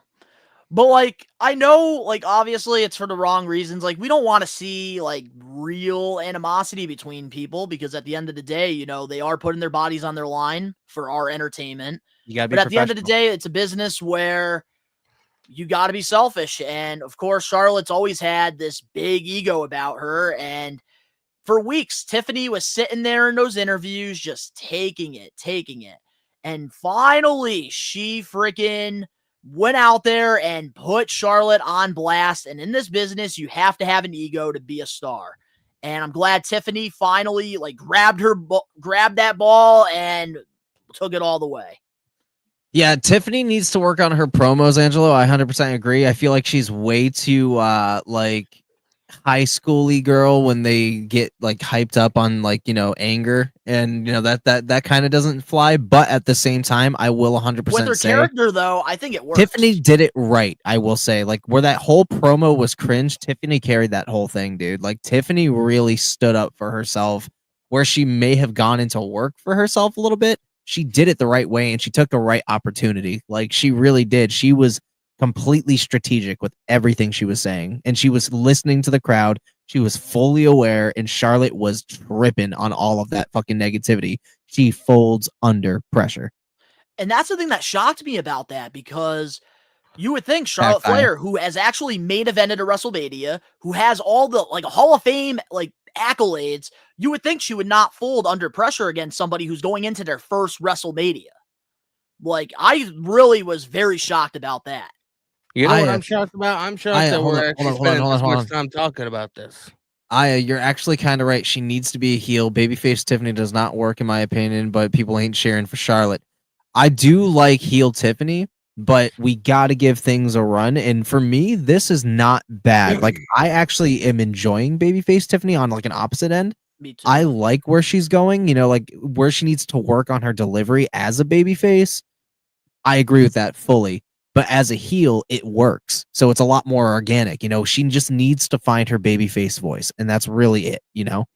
But I do think like everything that she's doing like is working well, because like people love the attitude that Tiffany has, like kind of like how Rhea is with like her character and stuff. Like, it turns the fans on, and that's kind of like what they're doing here with like Tiffany. I can see that. They're definitely opposite ends of the spectrum. Yeah, that's like, like, you know, Tiffany's like your typical, like, you know, I'm gonna go get that, where Rhea's like, nah, this is where real men feast. Sorry. But you get what I'm saying though. Like, they're selling. I got you. Like, they're selling. But we have to make a decision here. Who do we have winning this match? Charlotte Flair or Tiffany Stratton? Charlotte Flair. I'm gonna go with Tiffany Stratton. I'm so programmed with the way WWE books Charlotte right now. I wish that, you had like a robot effect on your microphone, Danny. Charlotte Flair. That'd be fucking awesome. I'm gonna go with Tiffany. I think this is her time. I think Charlotte needs to put her over, especially as a fucking punishment for that desperate ass Kaiser line. I wonder what Charlotte's gonna reach first. Her divorce is she gonna get divorced 15 times or win the title 15 times? I wonder what's gonna come first. Either way, GTA 6 ain't coming out first. I just want to say this, guys. Also, subscribe to the We Are Wrestling Clips channel. We have it pinned on our live chat here, because pretty soon I am going to try to put together a 10-hour compilation of Danny talking about Charlotte Flair. Double count out? That'd be kind of cool. Right now, we're working on Sheamus's compilation. But if I had to pick, Sheamus will be Intercontinental Champion at some point. God damn it! Especially if Dominic Mysterio wins it. Oh, that's done. All right, if I had to pick now between Charlotte and Tiffany, this is tough because like my head is going with Charlotte because of all of, like, the bullshit that's happened. Beep, boop, bop, like same old thing. But then my heart is telling me Tiffany, because like she needs this win more than Charlotte. And I think that there's more if Tiffany has the title. So honestly, fuck it. Like, I might regret this decision, but I'm going Tiffany Stratton. I need her to beat Charlotte. Need it to happen. One last thing I'm going to say before we move on. Charlotte needs to be punished with a loss, even if she was gonna win, because dude, she fucked up so bad on that night, dude. Like, it is unforgivable. You are Ric Flair's fucking daughter. I had so much high praise for you at one point because you were literally on top of the world because you deserved it. Now I'm just like, you're killing it, literally in the worst way. So And that's the thing what that's I'm about. crazy is Mercedes and Sasha, she's had some pretty bad promos in her career, but nothing like that with Charlotte. I'll agree with you there, man. I'll actually give you that. All right, good, because we don't have time to go back and forth about Mercedes. Yeah, I'll your give you favorite that, man. woman. Moving on now to our main event match of night 1 of WrestleMania. I cannot wait to talk about this. The triple threat match.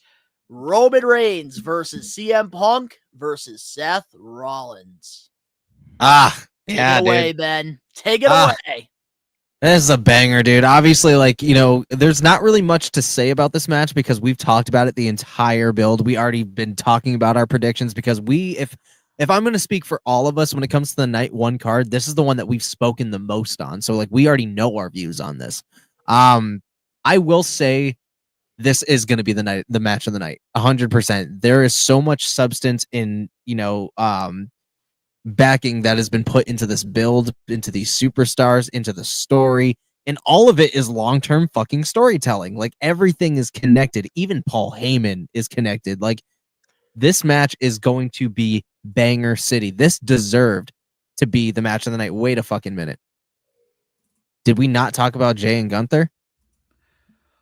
Whoa, my graphic didn't fucking get up there. What the hell? Well, let's talk about this first since we're already in it, and then we'll talk about Jay and Gunther, which was supposed to be the main event because, Royal Rumble winner, but we're going to dust that under the bridge. But in terms of this triple threat match, though, I will say that this is going to be the match of the night. Fire fucking everywhere, dude. Like, every single one of these people are a face of the company in some fucking way, dude. Like, I never thought in a million years we were going to even get this match. Heyman is 100%, I'm saying, is going to go with Seth.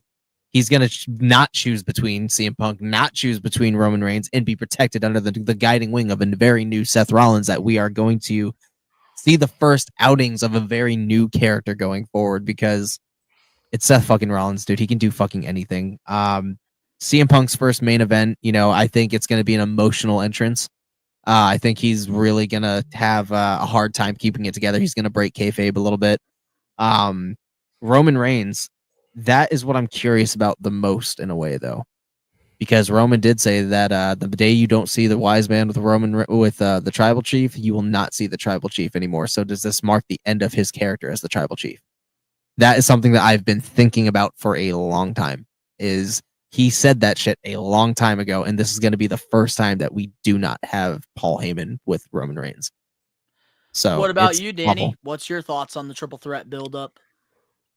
There's so much story surrounding this match, man. It goes back to CM Punk's first run before he left, back in 2013, 2014. And after that, the whole I appreciate this, but that's not the favor I was talking about. Like, since that happened on SmackDown a couple weeks ago, on social media, whenever you search up, CM Punk, that's usually one of the first videos that comes up. And until that moment, I didn't register in my head that Punk and Heyman had that moment back, years ago on Raw. There's so much story, man, and that's the big key selling point of this match. Like, Paul Heyman doesn't attach his name to anything that's gonna be mediocre. You know what I mean? So I automatically this match is gonna be a certified banger.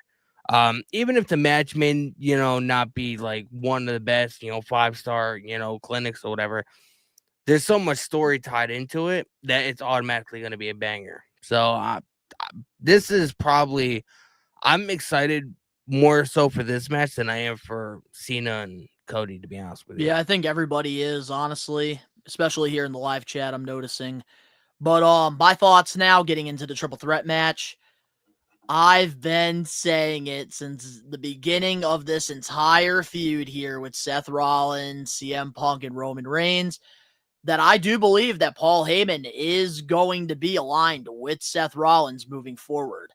And it's clear as day. Like if you look at the language. Like Paul Heyman and Seth Rollins are speaking. But I will say though, like overall now with like the triple threat match, I do think that this is easily going to be match of the night. And I'll let you say what you got to say. Bradley's comment is wild. Rollins' favor will be making Jay Gunther the main event, taking away Punk's dream. Oh, that would be fucking filthy, dude. Yeah, but again, how would Paul Heyman have that pull? That's what I don't know, but if he I know, but that would be filthy. Little like that if he had that pull, he would have been able to give Roman a rematch for Cody for the title because Roman still hasn't gotten. That is clever. I will say, Bradley, that is very clever, but I don't see that happening. Wild. If like that triple Paul threat Heyman match is like way too big to not be main eventing. If Paul Heyman was like an executive and like right hand man to like Triple H, I could see it. Well, here's the thing, though. No. Here's the thing. He also said he's a Paul Levesque guy, and he did get CM Punk the main event spot in WrestleMania because he was like, "It's in there. You're gonna main event WrestleMania." He thought that was the favor, so he does have that pull. He could make that happen. Yeah, I don't know, dude. I don't see them switching. It's a great Tell me I'm right first. Booking decision. Tell me I'm right first. Tell me I'm right first. Right. Tell me I'm right. All right, fine, you're right. Let me get back to what I was saying before I got go rudely interrupted. Maybe I should hit you with the fucking Kendall stick. I'll catch it. Why do I have to get hit? Why do I have to get hit fucking this weekend? It's a kendo stick, not a candle stick. You made the fucking stipulation, not me. We are wrestling executives made the decision, not me. I'll get hit with the kendo stick. You get put through the table. I'll get put through a table over the Kendall stick. Okay, but it's already too late though. Like they've already the donations. They want me to get hit, so I got to get hit. But my thoughts though on like overall the triple threat, very exciting. This is going to be probably the best match both nights of WrestleMania, hands down. So happy for CM Punk. Absolutely deserves to have this main event spot, and I'm very excited to see what's going to happen here because I do think that overall, Roman Reigns and Seth Rollins, their feud is going to go all the way to SummerSlam. And I think a lot of that's going to be based off of what happens when Paul Heyman causes the Tribal Chief and his best friend the main event of WrestleMania, and Seth Rollins gets the win. I said this on my Monday Night Raw stream, because somebody asked me like, who is Paul Heyman going to choose? James. And I said Seth because Seth needs a new character change. He's been like this same character for like 2 years, 3 years now. And having Heyman by his side is like perfect. He's never been a Heyman guy, so that I'm excited to see what that looks like. And because think about it, if they weren't working together, that curve stomp, Rollins would have curve stomped Seth Rollins. Like Rollins would have curve stomped Heyman if they weren't working together. They weren't in cahoots. So there's definitely something there. But now we do have to pick a winner. Who do we have winning this triple threat match? Rollins. I got Seth Rollins as well. He's gonna pin CM Punk. Yep. So now, if he was smart, he'd pin fucking Roman on top of CM Punk, just like he fucking Roman did to Edge and Daniel Bryan. Give us a little nostalgia. Well, I mean, Roman and Punk are a lot different than fucking Daniel Bryan and who else. So no, that's actually roughly the same weight class. But continue. All right. Well, I did forget a match on the night one card, so thank you to the live chat for that. That was me. Well, thank you, Ben, for that. What the fuck? Oh my god. All right. Well, the last match we have here for night one that's not the main event is for the WWE World Heavyweight Championship. Gunther will be defending the title against main event Jey Uso. God, it's tragic that that's what his name is. So I'm gonna give you an answer that you're probably not expecting. I've liked this build the whole time, even down to the botch, adding it to the storyline, making him have self-doubt, no confidence in the win, and in the win rather. And then fast forward to fucking Monday Night Raw, and we get a whole new Jey Uso. No yeet, no fucking drip, just fucking serious Jey Uso, especially after that attack that happened to Jimmy in front of him when he was fucking zip tied to the ropes. Dude, completely, like, this is the fucking Jey Uso we needed, dude. The dude that pinned Roman Reigns, The dude that said he didn't give a damn what the tribal chief said. That fucking Jey Uso. And we're getting that now. This is where we should have been post Rumble. We should have been at this fucking level. But at the same hand, I love the way that they fixed it. I love the way that they fucking put him on this trajectory, because now I'm excited for this fucking match, dude. I am stoked as fuck to see this match because I know it's going to be a banger. Both of them are incredible. We've seen them before, but with Jey in this mindset is going to be completely different. We're going to see a completely different side to Jey Uso on Saturday, dude. I'm telling you, it's going to be fucking wild, and I'm stoked to see this match. All right, Danny, what's your thoughts on this? I agree with Ben on some points. I was shocked more than anything when Jey won the Rumble because, like, even when we were doing like predictions or whatever, like that's one thing that we didn't see coming. Like we thought, oh, Cena's gonna be in his final Rumble. That we already know the direction that they're gonna be going, and they swerved us. And that's why I love Triple H's booking so much. You know, people call me a Triple H dick rider or whatever. But I mean, Vince McMahon would have never made that call. You're a Triple H dick rider? Are you really?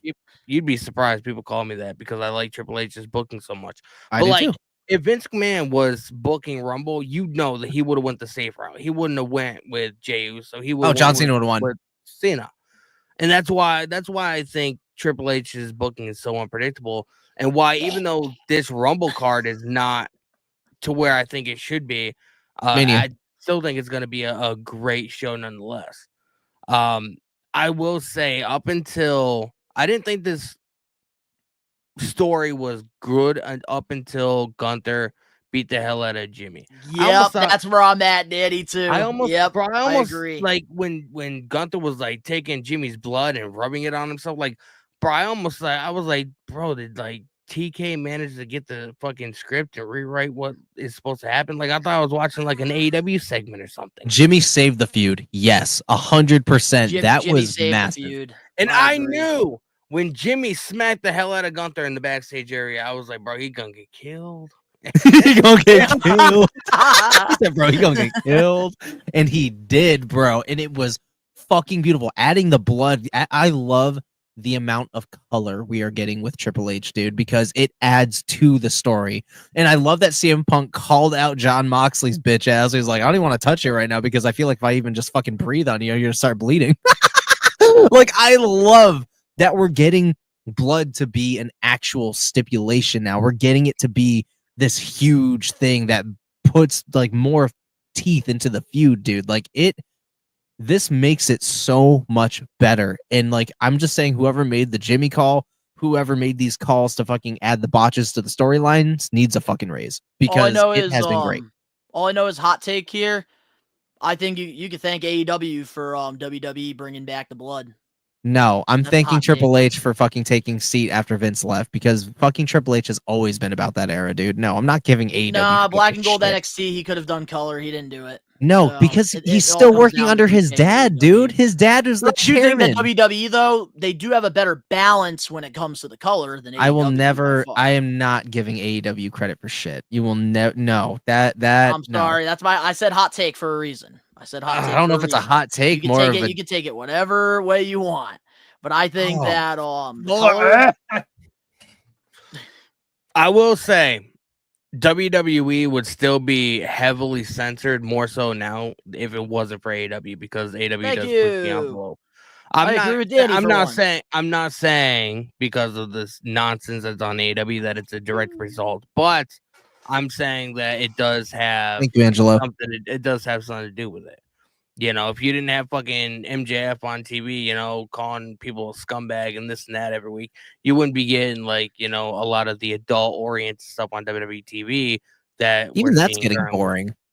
But here's the thing, though, like, I want to say, too, like, it's not a bad thing that, like, WWE, like, is starting to do the color. Like, when there's things that WWE takes from AEW, things AEW takes from WWE, it's not a bad thing. It makes the product better. I don't think there's an issue at all with it. I'm just disagreeing with this one thing. I will say, according to some sources, WWE is responsible for them censoring the Holy Shit chants.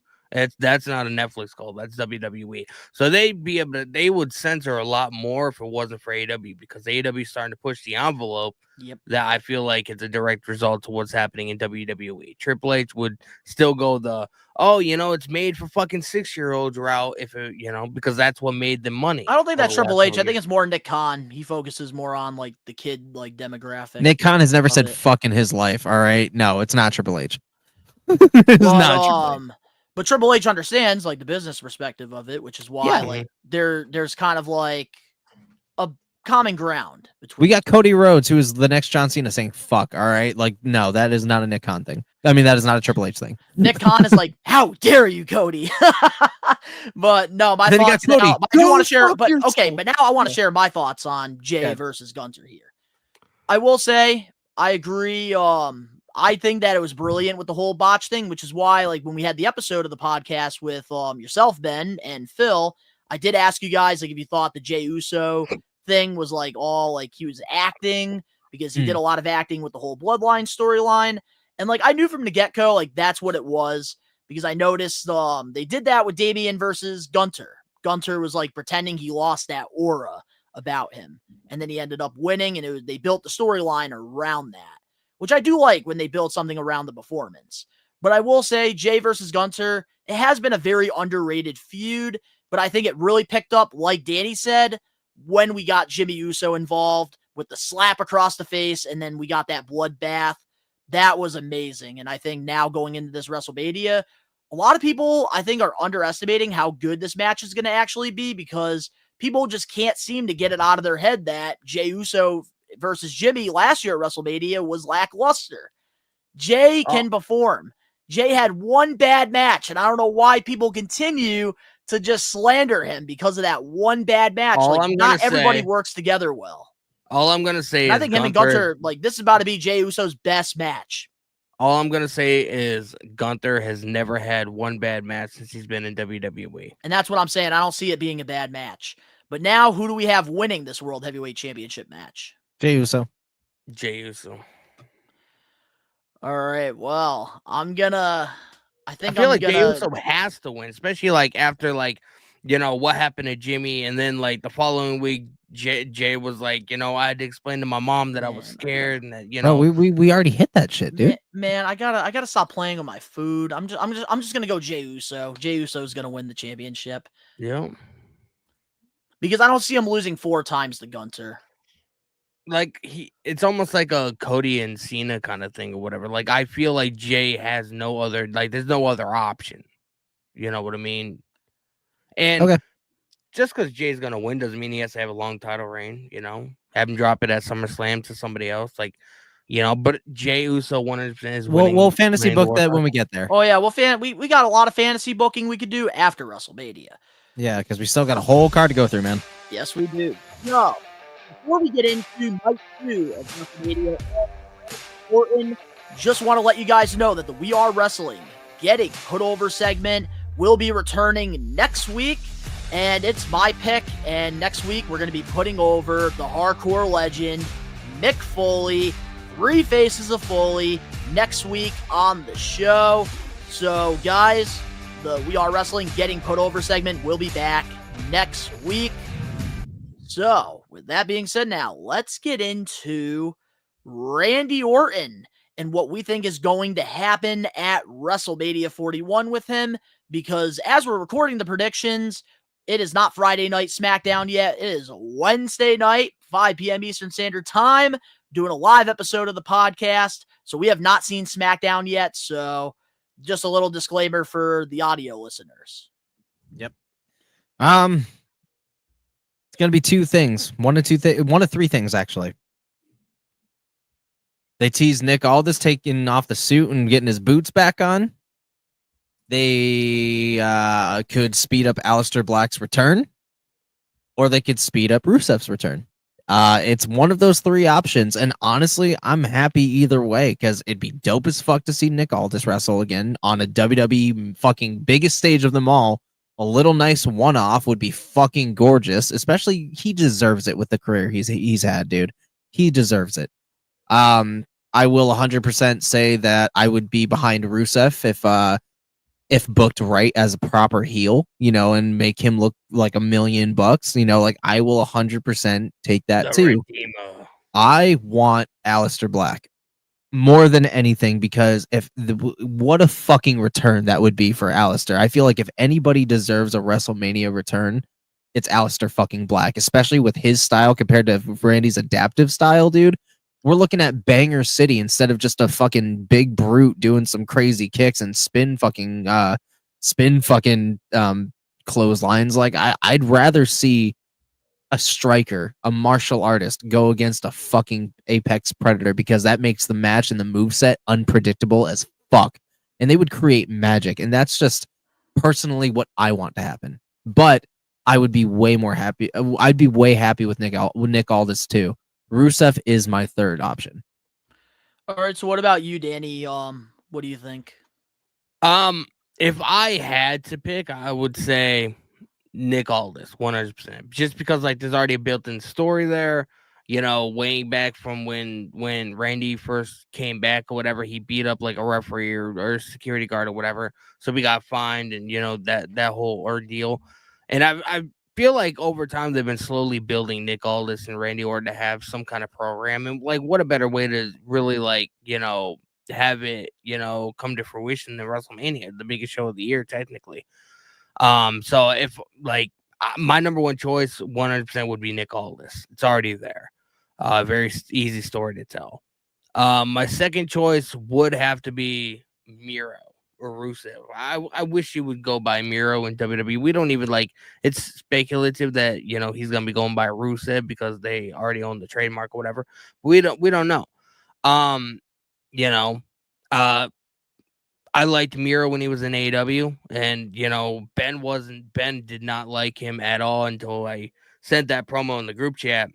That shit from was AEW. Yeah. And I feel like when Rusev comes back to WWE, that's the kind of character that he needs. It was phenomenal. It was a phenomenal promo. My third pick would be Aleister Black. He pretty much got already confirmed that Aleister Black's going to be on SmackDown next week. That's when he debuts. Yeah, that's what I think. They could always push it up to being WrestleMania or whatever. Nobody knew, when they really started to hype up Aleister Black that KO would have to be out with an injury. So they could always be like, hey, you were going to come back. You were going to come in next week. We would really like you to do this program with Cody or Randy at WrestleMania. We're not going to let people know who it is. And, vice versa. And that's what I want it to go by. Like, I'd want it to be a Cody type return where it's like, we're not finding out till the night of. My only thing is I want Aleister Black or Malachi, whatever he's going to be called, to be booked like he was booked on Black and Gold. Oh, he will be. I don't necessarily know if it's the right move.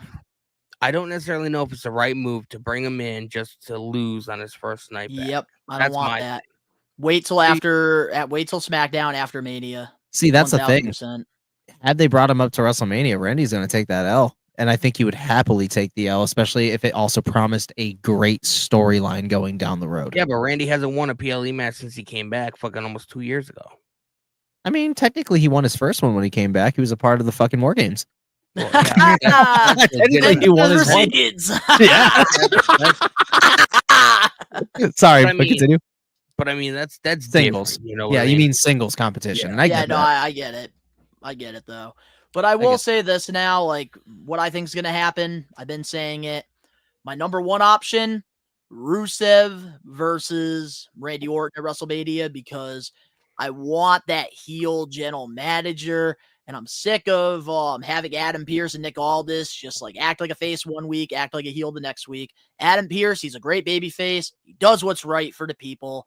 Nick Aldis, make him into an arrogant heel general manager. Number two, I would go with Aleister Black because I think that having him at WrestleMania, that would just be a really cool moment, even though I do feel like to protect him should be SmackDown. Don't have him at WrestleMania. Option three, I got to go Nick Aldis. And the reason I have him at number three is not because I want to see him in the WWE ring, but with Kevin Owens' injury happening a couple weeks ago, I don't think Nick Aldis is in ring ready. Which I know he has said on the on podcasts and interviews that he is ready, but I don't think that he is actually. Bro, to counteract that. No, I it's a will very say, unpopular take, so please, guys in the live chat, don't be assholes to me. to counteract your statement. I feel like once a wrestler, always a wrestler. Like even though he hasn't been an in-ring performer in like 2.5 years or whatever it is. Yeah, but he's only had 2 weeks to prepare. Yeah, but for WrestleMania, bro, you know he still gets in the ring and he still scraps around. Because that's why I think Nick Aldis is never knows when that moment. Dude, that's why I think Nick Aldis is gonna tease that he's gonna go in the ring against Randy, and then that's when Rusev's gonna show up. You really think that if this was planned ahead of time, that he wouldn't be training behind the scenes, bro? But that's the thing; it wasn't, because Kevin Owens, literally the week that he made the announcement, that is when like they knew. Oh yeah, I know. It's not gonna be Aldis. That's why I'm saying like he's only had 2 weeks. Yeah. Nick Aldis is somebody who really takes his work very serious in that professional wrestling ring. There's no way in hell he is going to say, you know what, I will take this match with 2-week notice, because he's going to want to be extra prepared for this match, because it is WrestleMania. Yeah. Nick Aldis said SmackDown, he probably wouldn't give a fuck. Nick Aldis said over a year ago that if WWE wanted him to get in the ring and do something, he would. You're telling me once a wrestler, always a wrestler, bro. Once you're an in-ring performer, that never leaves your blood. He's on. He's a general manager of SmackDown. He doesn't do live events, bro. For all we know, he probably spends fucking 5 days a week at the fucking PC, getting just in case he does get that call. I can see spending that. 5 days being a father. That, and so does Cody. So does Rollins. So does Randy Orton. So bro, the PC's in Florida. I don't know. I just don't think 2 weeks is enough time for Nick Aldis. But then again, I could be wrong, and I'm not going to be mad if he wrestles at Mania, because he's somebody that I have been following all the way back to TNA, British Invasion, him and Doug Williams as a tag team with Rob Terry. Like, I love Nick Aldis. So, like, if he does wrestle, I'm going to be very shocked, and I'm also going to be very happy. But I'm just kind of looking at it from a realistic perspective. You're only assuming that he hasn't been, getting in the ring at the PC and fucking scrapping around. He's probably been doing that since he got the call to be the GM. Like, once you're an in-ring performer, bro, that never leaves you. Just because he's not active in-ring right now doesn't mean he's not at the PC busting his ass, because he never knows when he is going to get that call. He could get that call from Triple H. Yo, I would like for you to, transition into this role. Like, but that's the thing, we don't know.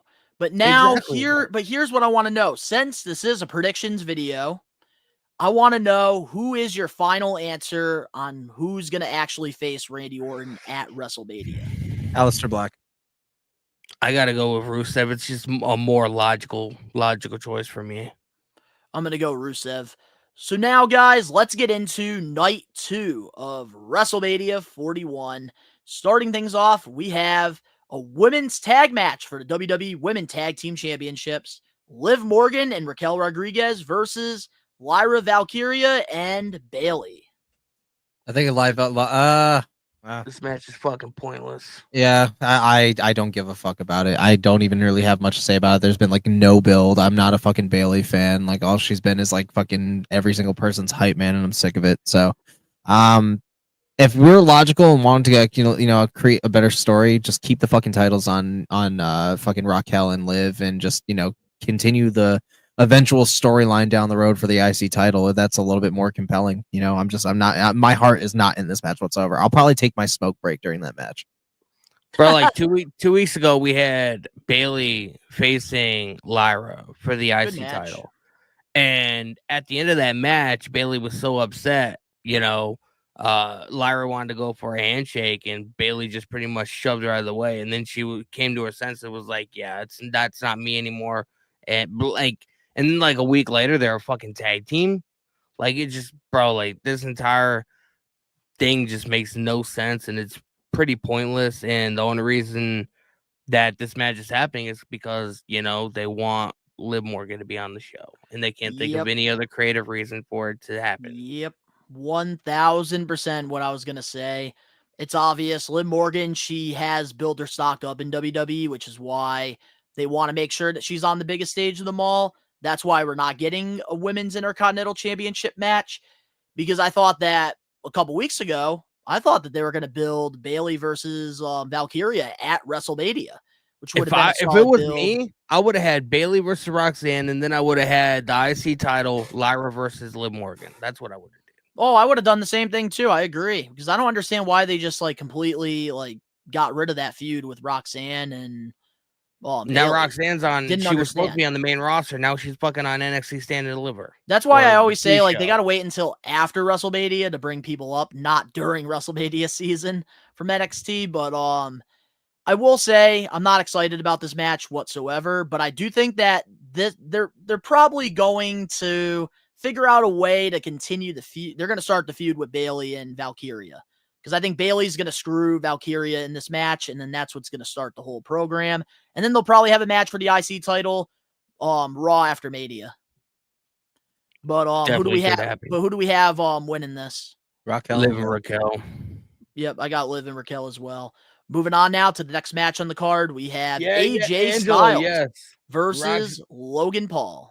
Roxanne is on the pre-show to Stand and Deliver. She's not even on the actual show. Fuck. It's Mania. I'm not talking about fucking Stand and Deliver.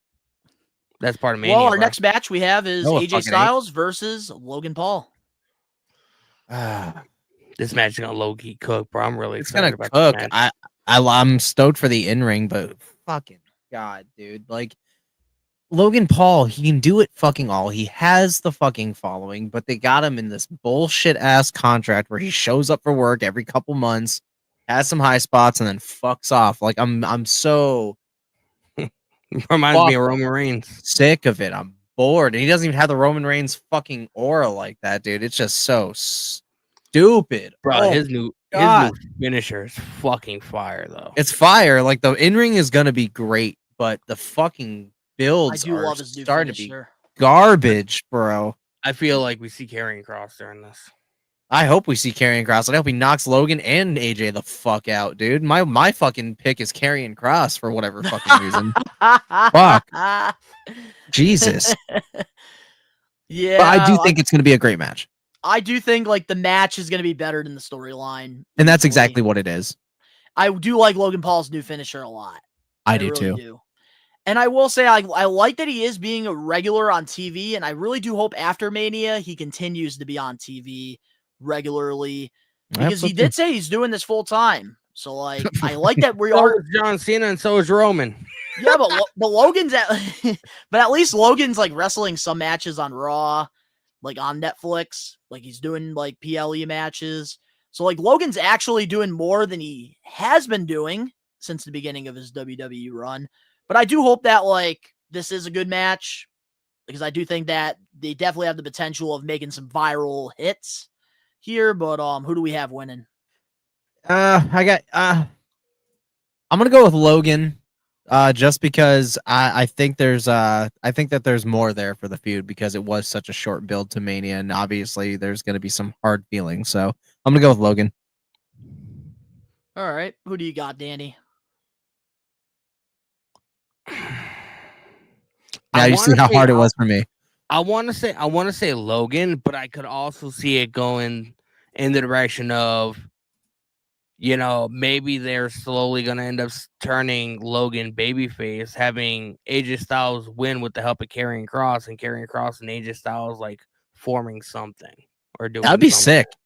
That would actually be super fucking sick. A heel AJ, that would be super sick, and then aligned with Karrion Kross. Yeah, I mean, but then again, it just looks like a smaller and larger version of the same person. They got the same thing going on right now. High show speed is going to interfere. Yeah, who do you have though? Realistically, I gotta go with Logan, but Okay. you know, I wouldn't be upset if AJ wins. Oh yeah. You know, I think I'm going to go opposite here. I think AJ Styles is going to beat Logan Paul. Okay.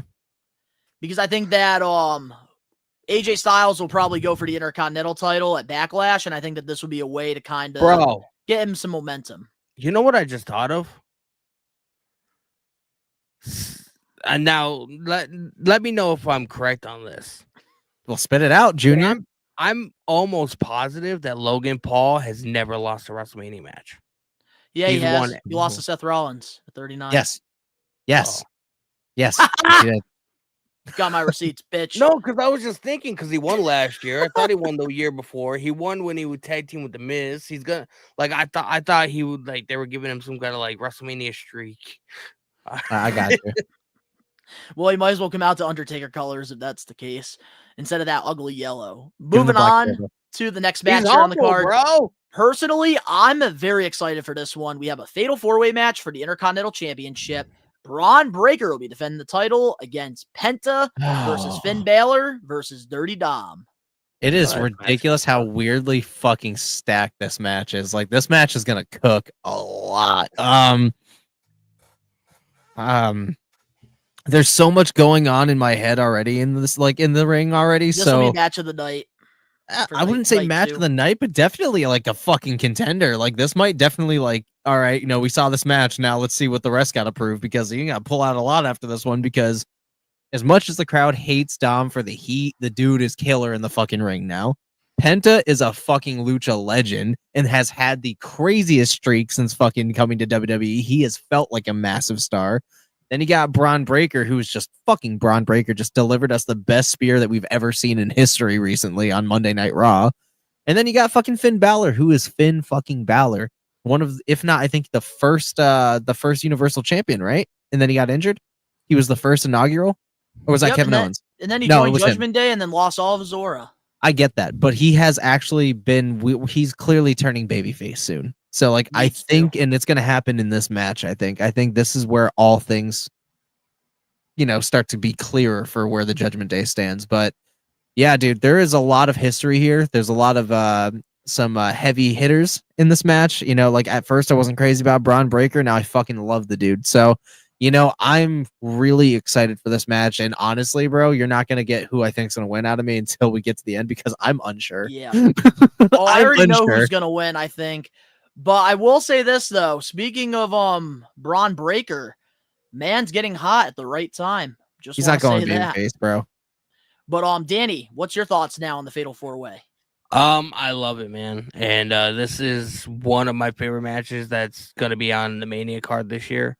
You know, there's a lot of story. There's story between Dom and Finn. There's story, you know, within the Judgment Day. There's story between Penta and Braun Breaker. There's story between Penta and Dominic Mysterio, because Penta is, you know, he looks up to Dom's dad or whatever, and they also had that during that interview or whatever a couple months ago. They also had that like sort of interaction, whatever. There's a lot that this match has going for it, and it's gonna be fucking amazing.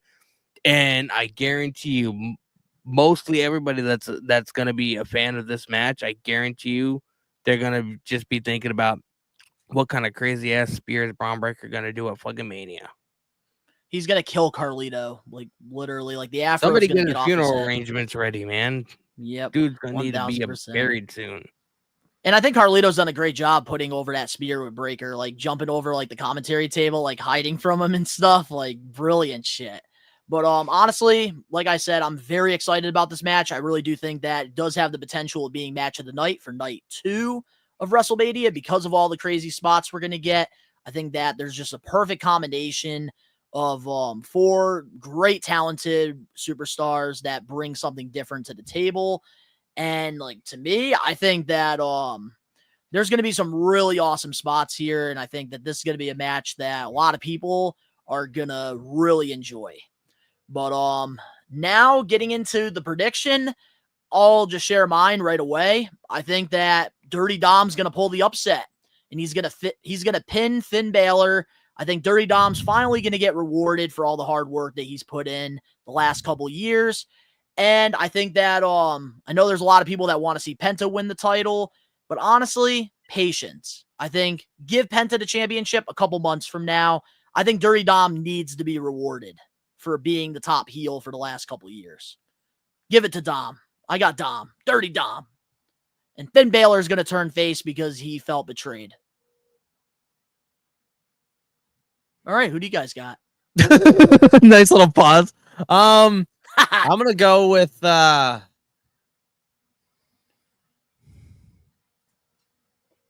going Penta. All right. I'm going Penta. Yeah, he's been on a roll, man, and he's been eyeing it down since he got there. And there's been, I'm gonna go with Penta. And what better way for him to win than on the biggest stage of them all, WrestleMania? In a fucking That's surrounded what I like about by this fatal 4-way match, bro. I love that like all 4 of these guys can make a legitimate case why they should win this match. 100%. It could be. It's probably. I'm gonna say it. It's the most unpredictable match at WrestleMania. Period. This year. One of them definitely, which is that's what I like about Fatal 4-Ways and fucking 8-man fucking ladder tag matches. Especially when they make sense. Yeah. Love that shit. Me too. And thank you to all the We Are Wrestling Maniacs that are in the live chat here. We have 22 people. We just had 25. So thank you guys for all the support. Yeah. We appreciate it. Donka Shay. Got real fucking. All right, who do you got, Danny? Gotta pick somebody. I want to go with Dom because it makes sense. You know, I could see him pinning Finn Balor, just like you said, because I do feel like, you know, Finn Balor's gonna be on his way out of Judgment Day soon. But I could also see to where maybe Finn Balor has Penta down, gives him the coup de grace, is going for the pin, Braun Breaker's on the outside, and then Dominic is just looking like Finn is about to win, and then he just, like, you know, without even thinking about it, just, you know, breaks it up because he wants to be champion as well. And then I could see them having sort of back and forth. I could see Penta, you know, maybe kicking Finn Balor out of the ring and then, you know, doing like his finisher on Dominic Mysterio and having Penta win. So there's like a bunch of different directions that this can go. All right, you got to pick one direction. You can't pick all four, Daddy. As much as I would love to pick all four, Ben would love to pick all four, got to pick one. Just pick a fucking person so we can move on. I got to go with Dominic, but if No, you went with Dominic. You went with Dominic. Nope, you went with Dominic. No coconut. You went with Dominic. You went with Dominic. I don't like predictions. Well, I love predictions because now we got 26 people. Love you guys. Moving on to our next match here on the card, we have the Sin City Street Fight. Damian Priest versus Drew McIntyre.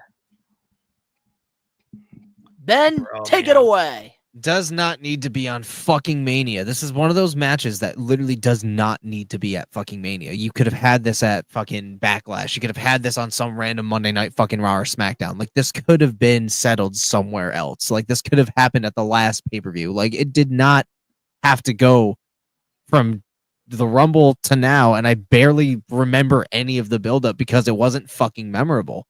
Like, it's not. I have no. I think you're drunk. No, dude. I'm not drunk. I'm bored, bro. I'm fucking bored. This fucking Mania is not a glamorous Mania by any means. Like, there could have been so many better things that have happened. There are so many more deserving people. Even if you wanted to keep these guys in Mania, you could have found another avenue for them. We've seen shit like this already. Like, I'm not coming from a Damian and Drew go at it for so long. That's what I'm saying. Like, you don't need this shit at Mania. Like, Drew is shaped for the echelons of the main event picture. Damian needs to fucking work on himself right now in the mid card, if anything. Go for the IC title. Maybe make, and I don't say this meanly, but maybe go to NXT, back to NXT and have a run there for a little bit. Like, I'm saying it, dude. Like, he is not where he should be after 5 years coming up from the main roster. He is floating. Like, at this point, where I love Damian Priest, I think, hot take, he belongs somewhere else. All right, here I'm just gonna, before Danny, you give your thoughts on this. Like, I just want to keep mine like short and sweet with this whole thing. Damian Priest, I'm sorry, the biggest mistake that they made was having him leave the Judgment Day. Because he was good with the World Championship for a little bit, but then after he lost it, like, now he's been lost in the shuffle. And to me, like, this match, short and sweet, this is I want to make Drew McIntyre and Damian Priest happy and show that they are big stars in the WWE. So that's why we're going to put them in a match against each other at WrestleMania, because we have nothing else better for them to do. Drew should be in the main event. Everything. Yeah. But what about you, Danny? What's your thoughts on this? Unlike you guys, I actually really enjoyed this. You know, this story started last year at WrestleMania. You know, Drew McIntyre got eliminated at the Rumble because of Damian Priest. You know, I feel like the last several weeks, there's just been great TV, man. Like when fucking Drew got put through the car window and He had the fucking eye patch, looking like Snake Plissken. I really enjoy this. I think this match is gonna fucking be a banger, to be honest with you. And it comes from this entire feud started last year because Damian Priest cashed in his Money in the Bank briefcase on Drew McIntyre, and they've been slowly throwing us crumbs throughout the last year, and it's culminating to this year. Bro, don't underestimate this match because I think. So it's I'm just curious, Danny. The people that say that you suck Triple H's dick, is that in your live streams? Yes. Watch-alongs? Well, I kind of see why they think you suck his dick. Because you're saying that this match is going to be... Okay? Listen, you guys think that Charlotte Flair and Tiffany is going to be a fucking good match, okay? I don't want to hear shit. it I think is. it's going to be better than this. The only reason why this is going to be somewhat watchable is because they're adding weapons to it. The only reason that fucking Charlotte's where she is because of her fucking fathers. Don't give me that. I agree. I agree. Oh, I agree. I never disagreed. They're just saying it's going to cook. That's all. Hey, and it's going to be all that's going to be Tiffany, man. If you guys think that Charlotte Flair and Tiffany Stratton are going to have a good match, I don't feel like you guys have the right to voice your opinion about anything. Dude, it's fucking. They're gonna have a banger ass match. They can both perform. That's the thing. And there's real animosity. But here's what I want to say about that, though. The thing is, even if somebody you don't like is going against another wrestler, because at the end of the day, it does take true talent to do what they're doing in the ring. At the end of the day, the two going against each other, that's what it's all about, because it takes two to tangle. And I think Tiffany Stratton, with her style, her in-ring style, and Charlotte's slow in-ring style, it's going to work because Tiffany works at a little bit more of a faster pace, and I think that faster pace is going to work really good with that slow pace, and I think that they're going to put on a classic. They just haven't done anything to fucking get my interest. I'm okay. So who you got winning? I got Drew McIntyre. I got McIntyre. I got Drew McIntyre as well. Damian Priest, they do need to bring him back to the shuffleboard and figure something out. But moving on now to our next match here on the WrestleMania 41 Night 2 card. We have a triple threat match for the WWE Women's World Heavyweight Championship. Io Sky will be defending her title against Rhea Ripley versus Bianca Belair. Oh, there's so many cheeks flying around this fucking match, dude. Hell yeah. I think it's gonna be a fucking banger. Obviously, every single one of these women in this match can fucking go, and they're huge with the crowd. Every single one of them, Io, Rhea, and fucking Bianca. This is gonna be a banger regardless of who fucking wins, because no matter who wins, we have compelling stories coming up. I think Io is gonna be transitional. I don't think that she's gonna win it. As shitty as that sounds, but I think, man, it's been a great buildup. It's been entertaining. I am excited for this match. I think that the spectacle is very large for it. I think that this is going to be one of the best matches on the card, honestly, especially in terms of not only fan engagement, but also in ring, realistically, because every single one of these women technically deserves it. All right. What about you, Danny? What's your thoughts? Facts, Aya. Cheap City. The build has been pretty lackluster for this match, to be honest with you. I went in thinking that it was gonna be Bianca and Rhea because that's the match that everybody wants to see. And then I do like the fact that they randomly had Rhea drop the title. I do like that. I hate that shit. Oh, I love that. Just because it made it unpredictable. You know what I mean? And the worst thing that you want in a pro wrestling show is predictability. And I feel like Triple H took that away. I mean, it's okay. There's nothing that they've been doing on TV the last couple of weeks that's very memorable to me. I don't really remember. I remember the drop kick from Io during the contract signing. That's pretty much it. It's going to be okay. I don't think it's going to be anything special. I do think Io is going to end up winning, so. I will say this. There's so much aura in this match. I'm with you on this one, Josh Toy Show. I think that that's why they're having this match happen, because all three of these women bring something different to the table. And I think that they are going to put on a classic. And I do Banger. think that this match will be a lot better than Charlotte versus Tiffany, in my opinion. 100,000%, dude, by miles. Because Io, Rhea, and Bianca are three of the most athletic, the best, I think, in-ring women wrestlers that they have in WWE right now, by far. And I think putting all three of these women in the same ring together at the same time for the championship at the biggest stage of them all, great booking decision. I wish the storyline was a little bit better.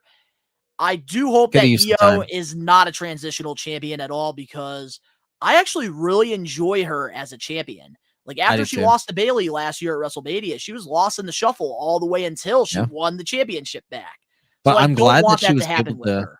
I'm glad she was able to keep relevancy during that time, though. Like, she didn't fall out of the picture. Yeah, but she didn't really do anything. That's the disappointing part. But she was able to keep relevancy. She was able to still get opportunities, and she even got the world championship. Now, when it comes to who I think is winning this match, I want Io 100%. I'm cool with it. Well, honestly, what I think, Rhea Ripley should go to the mid card and make one of those titles prestigious as fuck, because she's had the world title picture for a while, and I don't want her to get the same syndrome as Charlotte Flair and Bianca Belair. Hold on a minute. I just want to clarify something. What? Didn't you say when we first got the mid card championships that you don't want girls like Bianca or Rhea or the big names to hold the title? No. You want newer people? Where I do, Just curious. I still feel like it's lacking, because what have these women that are holding them currently done? Well, Chelsea's done pretty good with the TV time that she's But had. what has she done, Donnie? What moments are there? Well, she has Piper Niven fucking botching every week on That's SmackDown. nothing. That's nothing. What has Lyra done? She I think has she's been doing putting on great. some banger matches. I will say she's been putting on some banger matches, but there's still something missing. You're am right. a firm believer And that's creative's fault. It could have been too early to put the title on her. Like, it could have been too early. It could have gone to somebody who's a little bit more callous with, with everything More that's going on established the with main with roster. fan base, yeah. It could have been, it didn't have to be a big star, but it could have been a more seasoned star that's been around a little longer, that could have given her a little bit more time to feud with it in a series of matches and then eventually capture it. I would love honestly, I'd rather Rhea have the IC title, because she could bring prestige to that, and it wouldn't get super stale, because she wouldn't hold it for too long. And then you could put over, a new woman star. That's exactly. Maybe like even a Roxanne Perez or something, or Stephanie Vacura when she finally gets called up. Like, I would love to see that match, and for an IC title, that would be fucking great. But if Bianca Belair takes this match, I will only accept it if she turns heel. But here's one thing that I do want to add before we get back to who we have winning and stuff. I think that Chelsea Green and Lyra Valkyria have been great champions, but the problem, hold on a minute. We got Angelo renewed his membership for 17 months. Let's go. One good thing about the show is unpredictability. Absolutely. You never know what to expect on the live episodes of the We Are Wrestling podcast. Thank you, Angelo, for your support, man. We appreciate it. Seriously.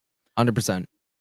But, back to what I was saying now. I don't think Chelsea Green and Lyra Valkyria have been bad champions. I just think that they've been handed bad creative, because they should be at WrestleMania having a program against somebody.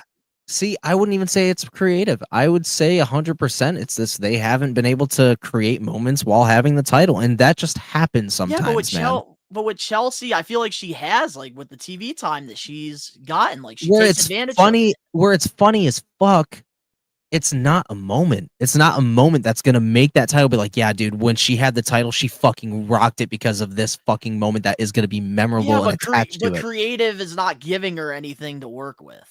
No, that's you're putting Jade Cargill versus Naomi on WrestleMania, but you're not putting I'm not doing that. I'm not doing that. What I'm saying is, people have made chicken salad out of chicken shit, and neither of them have done that. That's what I'm saying. And you can take bad creative and run with it. I've seen many people do it. But when you don't have if you don't have a rivalry or you don't have a storyline, you can't really do anything. That's creative. But creative stops where you're if you give Chelsea Green somebody to work with, then she would probably have better opportunities to show what she can do. But you're not having her feud with anybody. Instead, you're letting her do this whole USA thing. You can have a phenomenal feud with everybody if you put in the work for it. And I'm not giving anybody fucking credit here. This is Mania season, baby. I'm not giving anybody leniency. Nobody, everybody's on the table. And I'm just saying I'm just calling it out as, man. I'm just calling it as it is, man. You know, like Danny's having his moment of silence. Listen. It took 2 hours and 15 minutes. Listen, I will 100% stand on it. I don't think that they fucking have any kind of moments, and that is why I am not. Yeah, I'm gonna stand on that business. Creating a WrestleMania moment live on the We Are Wrestling podcast. All right, man. Go ahead. All right, we're getting carried away. All right, so now who do we have? I got EO. Go ahead. Who do you got, Daddy? I gotta go with EO, and I was reading the live chat a few minutes ago before you guys went on your tangent. If you remember, during the segments, EO's been sort of like put on the back burner and been shoved away. Like she doesn't even matter in this match. I feel like that's gonna come into play. Rhea and Bianca are gonna be so focused on each other that EO's gonna end up winning. So right now, for me, I'm in between two people, and that's Bianca Belair and Io Sky. The reason being, I do think Bianca Belair, I could see the heel turn possibly happening, especially because that international crowd, they were booing her the entire Road to WrestleMania tour. So I think that they might actually pull the trigger and turn her heel, and then they're probably gonna I don't even want to say it. Jade Cargill probably is going to take the title from fucking Bianca. So I don't want that to happen. So I am going to go with Io Sky because I think that she just won the championship. We don't need her to get lost in the shuffle like she did after her loss at last year's WrestleMania. So I think Io is going to redeem herself. So I got Io. All right. Well, now let's get into the main event match for WWE WrestleMania Night 2, which before we get into that, just want to remind all the We Are Wrestling Maniacs here in the live chat and all the Maniacs listening to this week's episode that Saturday and Sunday night for WrestleMania, we'll be doing back-to-back live watch-alongs. So if you guys want to join us and watch WrestleMania, the biggest show of the year, we'll be doing 2 awesome streams Saturday and Sunday. So now, getting into our main event for the WWE Championship, the American Nightmare, Cody Rhodes, will be defending his championship against John Cena. See, this one's a little bit more harder to talk about because there's a lot of unpredictability here. There's a lot of different angles. A lot of people are going to get involved. You know, it's not going to be so cut and dry. I think, you know, we're in for some pretty crazy shit. I don't know.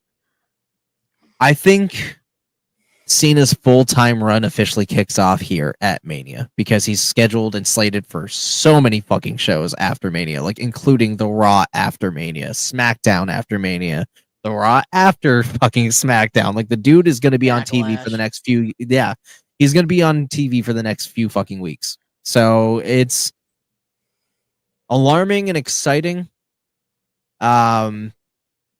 There's been a lot of, you know, people are not stupid in the IWC. Well, I mean, a lot of people are fucking stupid in the IWC, but yeah, I was about to say fans can really catch a lot of things that you're not thinking that they're catching. Not having Cody scheduled for any of those things is obviously giving us red flags. John Cena being scheduled for everything is giving us all red fucking flags. In terms of the match, I do see Steve Austin getting involved. I do see, you know, fucking Travis Scott getting involved. I do see a lot of people getting involved in this match. I just don't know who. I just don't know when. I can't tell you spots. The Rock is absolutely going to be there. Fuck. Fuck. Somebody take over. All right, Danny, you take over. Your turn. I was excited for this match after the heel turn at Elimination Chamber. And then my excitement slowly started to die. And the reason for that is because they spent 2 weeks without any Cena vignette, without anything.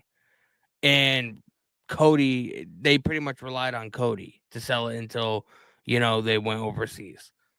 And then the first promo that we got fell flat for me. Didn't find Oh, any fucking excitement crash to and it. burn. Oh, come You know, on. it just was not good. And then we had the following, I think it was the following week or the week after that. We had another promo. That one was a lot better and a lot more in tune with what we should have gotten to begin with. Right now I can't really say I'm all that excited about Cena's heel turn. You know, it was like, you know, where it needed to be, and then it just fucking dropped off drastically because of the lack of I don't even know what the word is. The lack of necessity that WWE has put into it. Do I think it's going to be a good match? I do. Do I think it's going to be the best match on Mania? No. I'm Agreed. way more excited about the Mania main event for night 1 than I am for this match. I said that earlier, so it's not any surprise or whatever. I do think we see Steve Austin. He's already going to be there. He's scheduled for a signing on Sunday at WWE World. He's also going I to think be it's at Saturday for WWE World. He's also going to be at the Hall of Fame on Friday. So, you know, he already said, and he made a Instagram post or whatever, that he's shopping for WrestleMania clothes. So he's already going to be there. Love that. But one thing that I was really thinking about, and it got my mind sort of racing here. We already know Randy Orton is not, as of right now, not scheduled to have a match. St. Louis is going to be housing Backlash. We already know Randy Orton is going to be in at the main event of that show. We already know it. What if Randy Orton gets involved in this match and turns on Cody, helping Cena win? And then for Backlash in St. Louis, we get John Cena versus Randy Orton for the WWE title. I see it. Or Randy Orton will team up with John Cena, because we've never gotten that before. I can see that being a possibility, because if they don't do the whole open challenge thing. We've seen little teases between Cody and Randy. You know, they're backstage. Randy looks at the title. Like, we already know where that was going. And Cena and Randy obviously have a lot of history. I'm just saying, man. There's a reason for everything. So when it comes to this main event, I don't think that this is going to be match of the night. I don't think that it's going to reach Roman Reigns versus Cody Rhodes status from WrestleMania 40 and 39. But I do think that this will be a solid match overall. I wish that, like, they jumped the gun right when John Cena turned heel. Like, they should have had that first promo be, or a vignette or something on that Raw. And they should have just been building on it. But I think the weeks of not having John Cena and Cody Rhodes on WWE TV or programming has made a lot of people not interested in this match. And that's the thing. Like, this match really had the potential of being that friggin' WrestleMania 18, Rock versus Hulk Hogan. WrestleMania 28, John Cena versus The Rock, once in a lifetime. It had that potential because it was like a passing of the torch moment. And I think they really missed the opportunity. And I've said this on the show before. Elimination Chamber, that was a great defining moment. And this is one thing I've noticed with Triple H's booking time after time. Like, they create these defining moments, but they don't have a plan after it. And I think that the John Cena heel turn, if they just had made him a babyface all the way until Mania and him winning the title, being a heel, hitting Cody with the low blow, that would have made an even bigger moment. And he's already advertised and scheduled for pretty much like the rest of his retirement tour. So, like, they should have just waited to have Cena turn heel instead of just having us wait a couple weeks for a promo that should have been right away. So, honestly, like, timing is what's ruined this entire feud with Cody and Cena. And I do think that overall, like, I am excited to see this match. I'm excited to see, like, the unpredictability here, because I do think that a lot of people think John Cena is going to win his 17th World Championship here. But I think a lot of people aren't, like, expecting Cody Rhodes to retain the title. And I don't know, there's a part of me that, like, I'm still going back and forth on who I have winning, because I could see Cody Rhodes beating Cena here. Yeah. So now we do have to pick a winner here. So who do you guys have? John Cena. I feel like John Cena has to win. You know, they've tried their best to, you know, play up this heel turn, and I feel like if he loses in his first match, I mean, you know, you think people are fucking upset at his heel turn now. Wait until that happens. Like there'll be very little credibility there. So I feel like it's almost like a necessity that John Cena has no choice but to win. There's only one outcome. So between Cody Rhodes and John Cena, I'm kind of weighing the options here, and I think I'm leaning more towards John Cena winning his 17th championship because of what Ben said with having John Cena already advertised for the next couple months and Cody not being advertised. This could be a way of Cody just being written off of TV for a little bit, take a break, spend time with the family, heal up, because he's been a reigning defending champion, doing all the media calls, going all around the world for an entire year, and being that company guy. He's been a workhorse since he came back.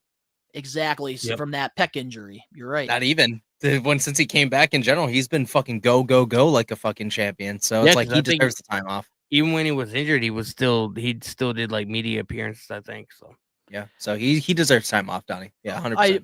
Yeah, exactly. So I just think like overall, like when Cody Rhodes comes back, I think Cena will still be the champion, and I think that Cody will have a match against Travis Scott during one of the PLEs in like a street fight, beat the living fuck out of him. He deserves it. And then Cody will get in the ring, probably with The Rock, beat the final boss, and then he'll get in the ring with Cena, get his championship back. That's probably what's going to happen. Well, if we do not, then eventually Drew McIntyre is going to take the title from Cody. If we do not see Travis Scott getting crossroaded at Mania, bro, I'm going to be so upset. But I do think one prediction I did forget to add, Stone Cold and The Rock will have like a face-off in the middle of the ring. We're getting that fucking WrestleMania face-off again. They're recreating that bitch, bro. Yep, they're going to both look opposite sides. Defining moment. You already know. Your studio might blow up from that fucking pop, just letting you know, Donnie. That's okay. I will try to clean my studio and make enough room for you to fucking whoa! But I do feel like no, it might not happen, but I do feel like people are maybe overlooking the probability of Randy Orton being involved in some way, shape, or form because he has history with both these guys. Yeah, but we're not going to know anything with Randy Orton until Friday Night SmackDown. Like, we really don't know what's going to happen. It's too premature. Exactly. But is there any other predictions you guys want to add to this before we close Nah, man, off? it's been stocked as fuck, man. We covered it. Ooh, but I do need to share the surprise. Oh, yes, you do. Oh, all right. So, boy, and I just want to let the Maniacs know here in the live. Ben and Danny have no idea what I'm about to say here, right? You guys don't know what I'm going to say. I have no fucking clue. What's up? All right. So, to spice things up with our predictions, and this is going to be probably more for WWE PLEs moving forward, since we are going to continue to do them like during the PLEs predictions. We are going to be having a We Are Wrestling Championship. And shit. And the person that is going to win the championship has to have the most predictions correct. But because we don't have the championship yet in hand, just got ordered this week, we will be crowning the first champion at Backlash. Nice. So the predictions going into this WrestleMania night 1 and 2, whatever we get for points will go towards Backlash. And whoever has the most points at the end of Backlash will be crowned the champion. And you get to have the title with you for the episodes. Danny, I swear to fucking God, you better put that shit in the fucking closet, because if a cat bites on it, I'm going to fucking beat you with it. Just letting you know. So yes, we will be we will be having a We Are Wrestling predictions champion, and I just think that will just make the predictions a little bit more fun, a little bit more spicy. So what do you guys think about that? It's gonna be fun, man. That's actually kind of a dope ass surprise. I've seen several podcasts do that, and I always think it looks fucking dope as fuck. So I never saw that shit, so actually that's kind of neat. This is the first time I'm actually ever hearing about it, so that's kind of cool, man. That is why I told you guys to be careful who you pick in these predictions. That makes a great fucking content, dude. Oh, that's right. pop worthy. Oh, that's right. actually Plus I thought it'd be a good like little piece to have it, like our tables for the classic, and then like meeting fans, wrestlers. We can hold the title and stuff. Thought it'd be a good little like. he customizes titles. He doesn't get a replica. He has all the replica titles already, but he customizes a singular title that nobody has. Like he makes an actual belt. Like he has had them made before back in the day for DITB1, one of his old affiliations for his YouTube days. He makes custom made titles, so it's going to be a beautiful brand new title. So I'm excited to see it. Oh, and I cannot wait to reveal it. Like I'm waiting for it to get in the mail, because once it gets in the mail, we will reveal it for you guys. I said, Donnie, we got to talk. Yeah, he gets them custom made. Yeah. Yeah, so we do have a new We Are Wrestling champion. I thought that what better way to make the announcement than WrestleMania week. Oh, We Are Wrestling title. That's actually kind of fucking sick. And that's a sick concept of how to win it, dude. Because every month we have a new champion. Hell yeah. So, all wide. If you guys want to check them out, we have a couple vlogs. Big event, New York. You can check that out. Also, the Jericho Cruise, Dan the Man, and Silky J, 2 We Are Wrestling Maniacs partying with Will Ospreay. Yeah. Also, we do have a WrestleMania tier list video as well, pretty much ranking every WrestleMania main event match. Myself, I went through all 40 main events, and I ranked them from S tier to F tier. But, guys, if you enjoyed the predictions, make sure to smash that like button now. If you're not a part of the live stream, let us know in the comment section below your predictions for WWE WrestleMania 41. We'll be doing back-to-back live watch-alongs for the biggest event of the year, WrestleMania. Danny will also be doing it on his channel, separate from ours, but then we'll be over for the weekend, and we will be doing 2 live watch-alongs with all you awesome people. Danny, would you like to join us for night 2, even virtually? Because it's just going to be me and Donnie in his studio, so I mean, we could do that one virtual if you want to join us. I'd be down. We can talk about it. We could do something there. I think we should. Let's talk about it. To all the We Are Wrestling Maniacs out there worldwide, if you're not a We Are Wrestling Maniac yet already and you're listening to this episode, wherever you get your podcast, give us a 5-star review, not just any review, a best one review, and download the episode. But if you're not a We Are Wrestling Maniac, you're already over on the YouTube channel. We still have some more content coming out of nowhere, like an RKO for WrestleMania week. And you can catch these episodes live every Wednesday, 5 p.m. Eastern Standard Time. Recommend you guys to hit that subscribe button now, turn on the post notifications. The link's down in the description box below. You can go follow all 3 of us on our personal social media pages. Danny, he does live watch-alongs for all the WWE and AEW show. Well, not AEW anymore, but all the WWE shows and all that fun stuff over on his channel, doing reactions to wrestling stuff. You can check that out. There it is. Congratulations, right there. Danny. We can see how much money he's making. We need to get those views up. And then Ben, you can go check out his Twitch channel where he be twitching almost every day over there, doing music reactions, doing like watch-alongs to different shows that isn't wrestling related. So if you're into all that weird pop culture, fucking wacky doo shit, Warm up the go over stick. to Twitch and twitch away with Ben. I'm in the chat sometimes fucking with them. Yep. And you can go check out my channel. I have a whole toy channel. Just hit 2,000 subscribers over there, which I just did a whole wish list video on all the WrestleMania figures. I can't wait till tomorrow! The reveals! Yeah. We're getting so many reveals. I'm excited. But all the links down in the description box below. You can go follow We Are Wrestling over on our social media pages for video clips and pretty much daily wrestling news and all that. All the links down below. Go subscribe to We Are Wrestling Clips. Trying to get that channel up and running. But of course, to all the We Are Wrestling Maniacs out there worldwide, we are taking over. Peace. Deuces.